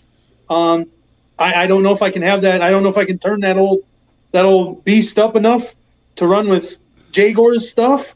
I'm definitely going to turn it up. It'll be turned up for him, and it'll be awesome either way. I don't know, dude. That's a tough question. Why don't you bet Cody on I'm probably dinner? just going to walk away and just be like, whatever happens, happens. Jesus, take the wheel. Let it ride. Huh. You should, Jeff. You should.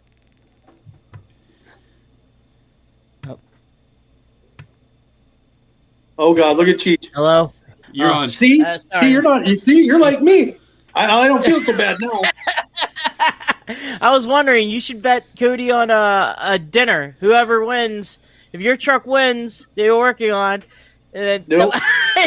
Nope. Absolutely not. Absolutely not, because I know how much horsepower John Gordon is going to give him, and I don't want to mess with that.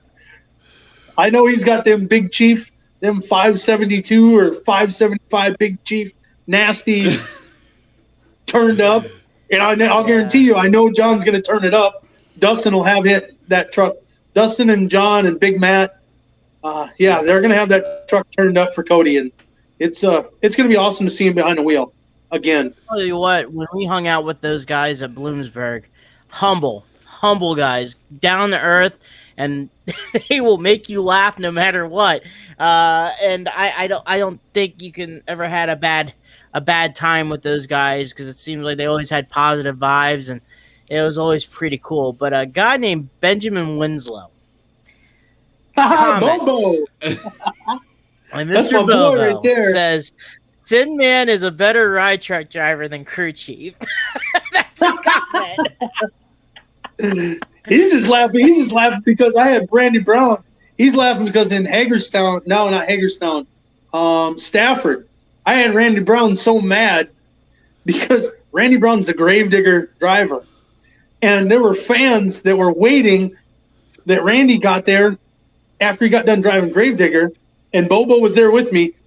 Their fans would go to get on the truck and saw that Randy was driving it and would skip line and wait until I got back in the seat because I was driving the wheels off of it. And Randy got so mad, he pulled me out of the seat and told me to go work on the truck because the fans were asking for me to drive. And but yeah, dude, Bobo, he was one of the guys too.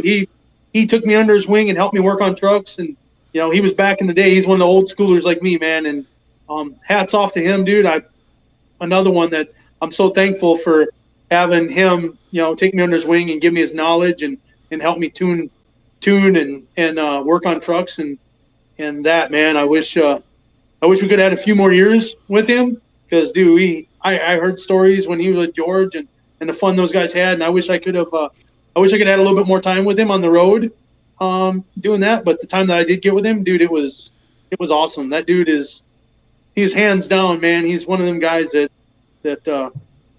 if you guys never got to meet him, I wish you guys would, dude. He is hands down one of the most humble, nicest guys, and will give you the shirt off his back at the drop of a hat, even if he didn't really know you. So yeah, man, Bobo, you're my boy. I actually had one more. This is my last question for you.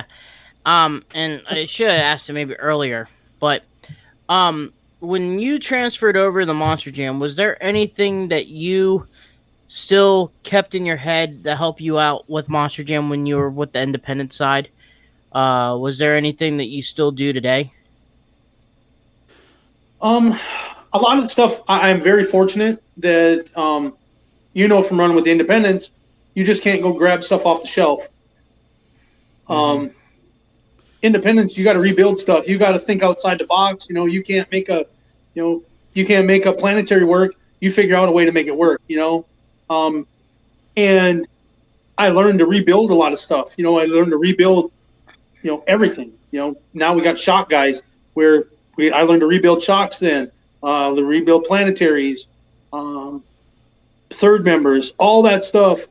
That nowadays we have people, we got George in the shop that builds the third members. Cody used to do it, but now John Fitchett is in the shock room and he's building the shocks. The planetaries, George is working in the shop also, when he's not building third members, he's doing that.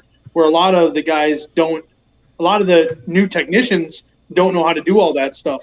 So I'm very fortunate that I could take that from all the years of the independent stuff and bring it into what I do nowadays, because if I get to a show, the more Monster Jam was a big one.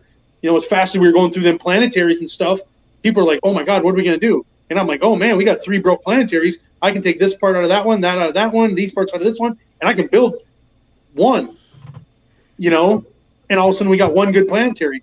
And then we got a stockpile of them, so we take them and rebuild all these planetaries, screwing tires together. I know we don't do it really anymore because the new tires are so thin that we really can't do that stuff, and it's not good because of slinging stuff to the fans or out of the truck.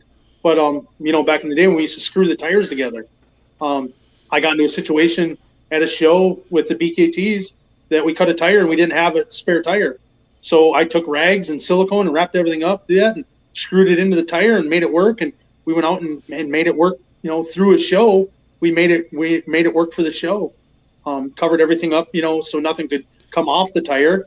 And that, so it was, they gave me the opportunity to think outside the box working with the independents. And there's just stuff that you always had to think very fast with those guys to problem solve, because you didn't have somebody to call to help you solve it. And it just helped me with that problem solving on a truck and diagnosing it really fast. That helped out a ton with that. So my last question is kind of in a way a what if situation. I just thought about this and I'm going to start kind of asking questions like this. Let's go, and we've done similar questions in the past. Let's go any 2 drivers, any 2 trucks, and a track. Who would you choose? And they could be any driver in any truck. It could be, you could put Cody and Max D if you wanted. Like, what would you choose? For a racing, an all-out awesome race? Yeah. I really, honestly, I would love... I had so much fun watching Cody on the first All-Star track. The Friday night All-Star track where they went outside the thing and did the chicane and all that. I would love to see Cody and Camden, because those dudes, last year we raced, probably we were in the finals of Camden more than anybody else. And it was a toss up between Cody and Camden, and it was always a photo finish. Those 2 dudes are 2 of the baddest drivers in a truck. I'm telling you right now, they wheel them. Ryan is this year. Ryan, I hands down, Ryan has been amazing this year. That dude has been the kryptonite to pretty much everybody. Ryan, I'm not lying, dude. That dude has drove that Bakugan truck with the narrow housings. He has drove that thing. Absolutely blows my mind how good that kid has drove. It's awesome. But my thing would be Cody and Camden. And the funnest one would probably be John and Cody, because both those dudes are drag racer guys, and they have staging duels, and they're awesome buddies off the track. But when they get on the track, they want to beat each other, and they want to do it. And Cody, never had the horsepower, and John always had that horsepower. So Cody always had to drive the wheels off of it. So that would be two of my most favorite ones, would be to see line up. Cody and John on like a kind of like a Penda style track. That would be an awesome, or like we had in Atlanta. That was cool, where they raced towards each other. Yeah. And finish in the middle. That would be awesome. I'd like to see John and Cody do that. But like the Vegas style All-Star track, Friday night All-Star track, I'd love to see Cody and Camden, because those dudes are smoking fast, and they are both racers through and through, and they can wheel a truck. That's cool. Yeah, that's pretty cool to see. You know what I mean? But I'd really like to see Cheech behind the wheel, to be honest with you. Hashtag let Cheech drive. I want to have a competition. Ride truck competition, me and Cheech. My Raminator truck, my 500 horsepower Raminator ride truck. Yeah, I'll try. I'll try. I'm taking the. Let me think. Man, I got BKT. I got Spence's old BKT ride truck, the old Blue Thunder. That's what one. I'm challenging you. Okay. I'm the judge of this. I have to ride in the back of each one. I will be the judge of this. And I'm not impartial, because even though Cheech is my co-host, I'm impartial. I'll be the judge of it. I hope you got a Hans and everything, because that old BKT War Wagon, boy, that has zero suspension. Same thing with the Raminator. But there's one thing though. There's one thing that each of you has to wear an open face helmet and be like Jim Cramer, head and arm out the window. That's the one requirement still. Absolutely. That's the only way I'll drive. Yep, I'm down with that. I'm down with that. The truck, actually, the Raminator truck is actually a truck back in '89. It was called the Pure Energy race truck.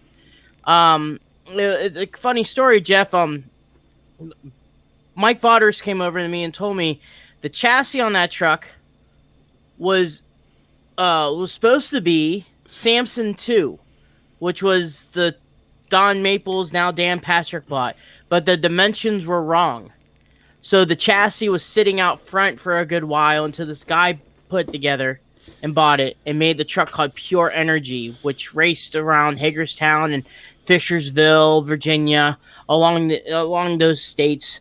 And some gentleman in Indiana bought it, and then a couple other people bought it, and then the Hall brothers bought it and converted to the Raminator ride truck. So that thing has no suspension. That thing, it has this giant C-frame 5-ton military axles. Cheater truck, though. I mean, it was a race truck. Come on, it was a race truck. I got the old. Are you kidding me? You have air conditioning.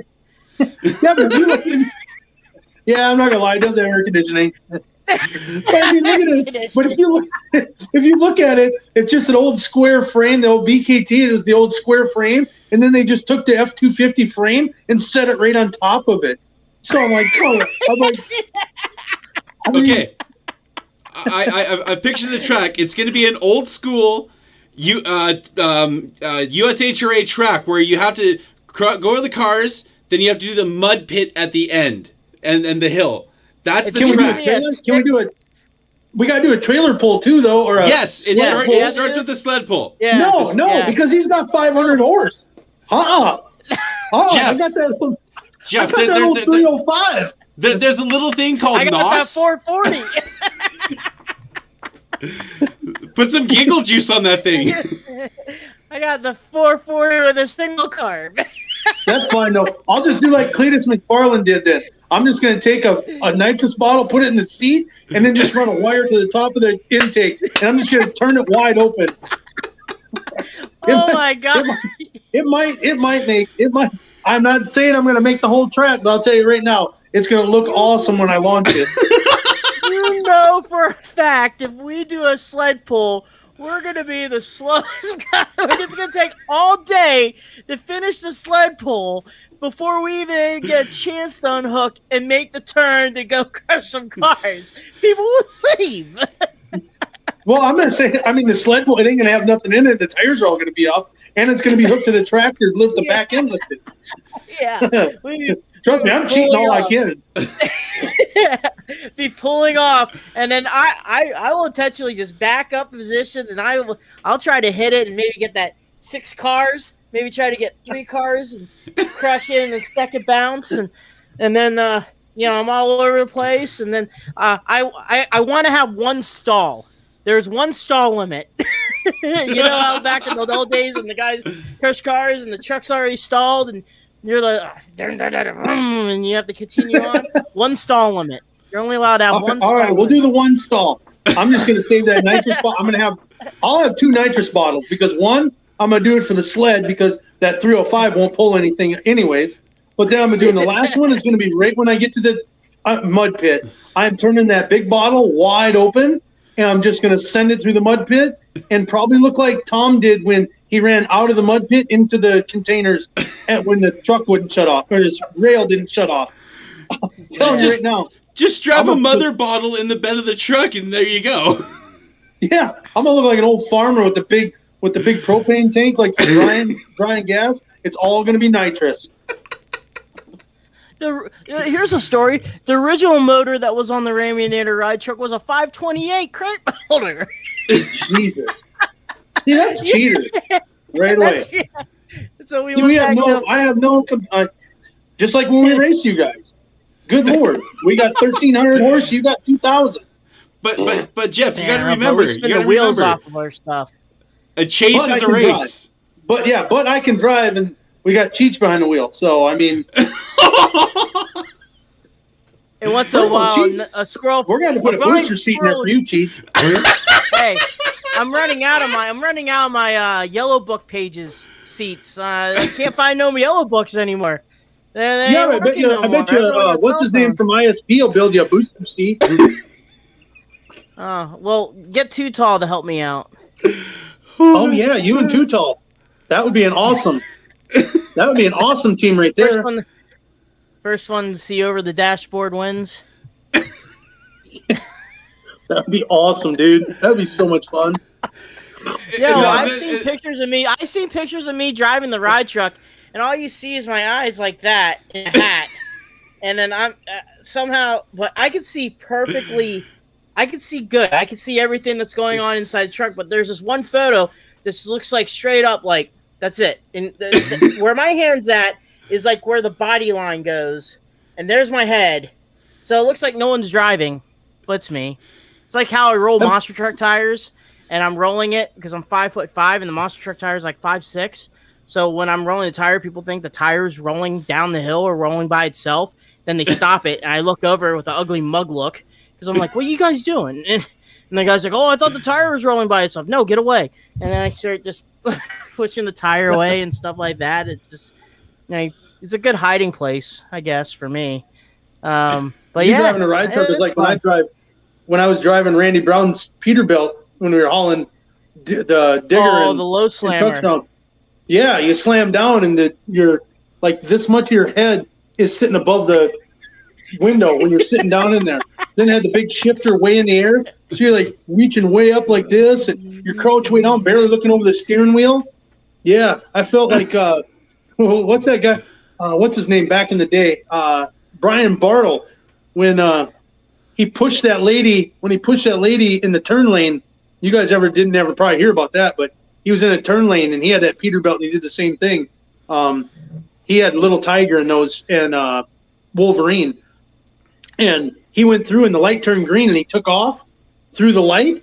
Well, he didn't see the little old lady in the car in front of him, and he pushed her through the intersection and down around the turn, and the car spun off to the side of him, and he kept shifting gears until he looked in the mirror and saw her car spun off to the side, and then he pulled over and stuff. But yeah, that's how I felt driving Randy's truck. I mean, you couldn't see nothing. You just kind of let it ride and hope nobody rolled out in front of you, or you didn't see a little car or something, because you squatted that thing. You were slammed. But yeah, I don't need no booster back seat when we were driving trucks and driving trucks and all that stuff, dude. That was fun. Driving a semi. I don't need no booster seat driving a semi. I could do that. I still wear a backpack, Jeff. Driving Mark's trucks or Kurt's trucks around, I still wear a backpack. Helps me move those trucks around. But in the semis, I could do good. I still remember the first time I seen Cheech move a truck in Calgary. He's walking up to the truck with his backpack, like, why does he have his backpack with him? And all of a sudden he drives by and I look and I'm just like, holy crap, he's wearing his backpack to move the truck. This is the greatest thing I've ever seen. That's like watching Big Hoss move Cynthia's truck, because he couldn't fit inside, and he'd crawl up in there and he'd look like gorilla over the steering wheel, all crunched up in there, and he'd drive that thing around. I was like, holy buckets. I mean, it's rough enough driving Cody, and Todd's the same way. You get in there, even my size, I get inside the truck and I'm like, oh boy. Skinny. I just read a comment from Dustin. Instead of a sled pull, Spallone. Oh yeah? Yeah. His idea, so instead of a sled pull, load the BKT ride truck with 8 people, load the Raminator truck with 8 people, you have advantage on me is you have the ladder already on the truck, but for me I have to have a ladder guy, and then go and unload the people, then pull away. I think you can win because you have that ladder on board, and I think the Ram truck you have to put the tailgate down. So and I'm going to drive the wheels off of it. So the people in the back, that might be a little dangerous, because I'm going to drive the wheels off that thing. I volunteer as tribute. And then the side act is me trying to fit my fat ass into like all I care about is this. At the end of the day, someone needs to make a old school photo like that right there behind me of Jeff driving the ride truck, crushing cars like that. See the Skull Bandit picture? If that's Jeff sticking his head out, getting that air with the BKT ride truck, someone needs to make a poster of that. That will be awesome. Tell you, I launched that the Gravedigger one, which was War Wizard when I drove it. I launched that. I'm not gonna lie. I probably got 4 feet of air underneath the tires at a show. I didn't realize because the guys had gone out there and pushed the track up, and I didn't realize that they pushed where I was plowing or where I was driving, the course that we drove and plotted out. I didn't realize that they pushed the wheelie bump up. It was just a roller before, and I hit it. Thankfully, the only people that were in it were like all the crew guys, and a couple of the drivers. But I launched it. But I'll tell you, it landed not bad. Like, it wasn't that bad landing. But yeah, I was like, oh my god. And Randy saw it, and boy, he was a little bit wound up. He was like, dude, don't ever jump that thing like that again. I'm like, dude, I didn't mean to. But dude, was it awesome. Man. Yep. Jeff, it was awesome to have you on. Thank goodness. And thank you. It was cool. Yeah, man, it was fun talking to you guys, and it was cool, dude. I'm glad we're able to do this, and that we're all coming back, and everything's coming back, and the world is getting back, man. That's the awesome thing, dude. That the world is coming back, and it's refreshing that matter of fact, we're getting ready to start opening up stadiums. I am so pumped up for that, dude. We're going to try to do the not COVID, the places that are open, that we are going to try to open up to full capacity. And so I'm really excited for that. That's going to be epic, man. That's going to be so awesome, to just a hats off to all the other promoters too that are throwing it out and doing shows. I mean, when I was off with COVID, not to get off that, but when I was off with COVID, I did some quad stuff with for Jimmy Cretin. He had some quad racing during his shows, and it was awesome to see the people and that were attending during this pandemic, that to see the people that were that still pumped about monster trucks and that wanted to come and get out of the house. It was pretty awesome. And I think we're supposed to be going to Canada. We're talking that we're supposed to be going to Calgary. There was talks about it. If they opened up, we're supposed to be going. You just made me very excited because Alberta is completely opened up. So there is hope. There is hope for us Canadians. Yes. Yes. I mean, look, we had Cynthia. She finally got out. She got out of there and came down and drove for us last weekend. And I think she's driving in New Orleans. If I'm not mistaken, she's driving again in New Orleans. So that's pretty awesome to see you guys. Everything's opening up for you guys too to start traveling a little bit and doing stuff, man. Well, we can travel by plane, but if you're not vaccinated or whatever, you have to quarantine for 2 weeks. So and that's what I had to do when I traveled to the States back in October when I went down to Pennsylvania for Zane Ratu and everything. So, but now I'm fully good to go. So when I come back, I don't have to quarantine. But you just made me like stupidly excited that there, because the Calgary Stampede Grounds, that was the first place I met Cheech at the Monster Jam show there. Like, that's such a awesome place for monster trucks. Like, they did independent shows there for years, and then, I remember that show because Colton Eichelberger drove Tom's front engine truck, which blew my mind how good he did in that truck. So if you go to Calgary, let me know, dude, because I'm definitely coming down for that. Absolutely, yeah. Like I said, there's rumblings about it coming on, but it's all dictating on all this, everything opening up. It's just that's how everything is. I mean, the states are a lot of the states are opening up. I mean, we're going to California, which I didn't think we were ever going to go to California because they were so closed down, but they're starting to open up now, and we're going to do shows there. And like I said, there's been rumblings that we're going to possibly be going into Canada and that. So that's really, it's kind of refreshing, dude, that hopefully things are going the right way and you guys are starting to open up and we can all everybody can get back to living normal lives, man. And that's all we want. That's all we want is to go out, fix trucks, wreck trucks, and have fun. Cue Penguin fan baby going, Well, here's the thing. There's going to be somewhat of a monster truck event in Edmonton with the Roughneck Crew Behavior guys. There was supposed to be Throwdown in Edmonton, but it's kind of something a little bit different now. But, for us Canadian fans, we've had nothing. Throwdown was the only company besides Monster Jam coming up here to Alberta. So, hearing what you said, Calgary, and then, I remember talking to somebody a long time ago, and there was rumblings of them coming to Edmonton to the football stadium. So let's go. Open everything up, dude. Let's go.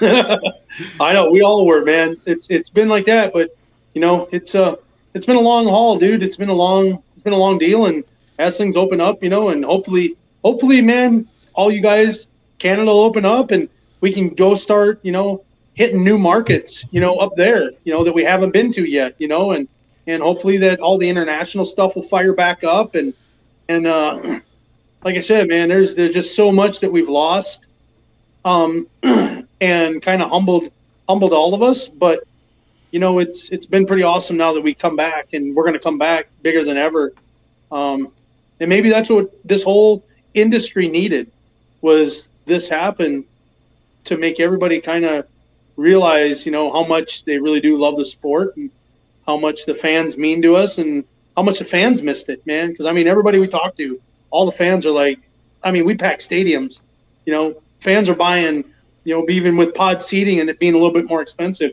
families are buying, if we do 3 stadium shows, the families are buying tickets for all 3 stadium shows. They're not just coming to one, they're going to all 3 of them. And it's like, wow, man, that's a lot of money that they're spending. But it's awesome because it's us, it's monster trucks. And it's so awesome to see not only Monster Jam, but Throwdown and Cretin and Zane's and all these other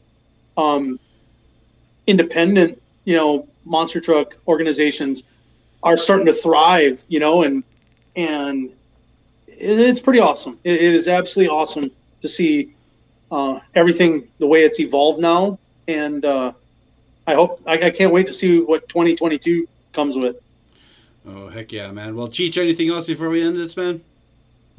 No, man. All I have to say is once again, thank you, Jeff. Thank you for being on. Thank you to our sponsors, High Octane Coffee, J Concepts, JB Skill Graphics, Back Channel Productions, Justin Stories, 6B Apparel, and also Bradley Shaw Designs. Thank you for doing what you're doing with everything with Renegade Tour and stuff like that.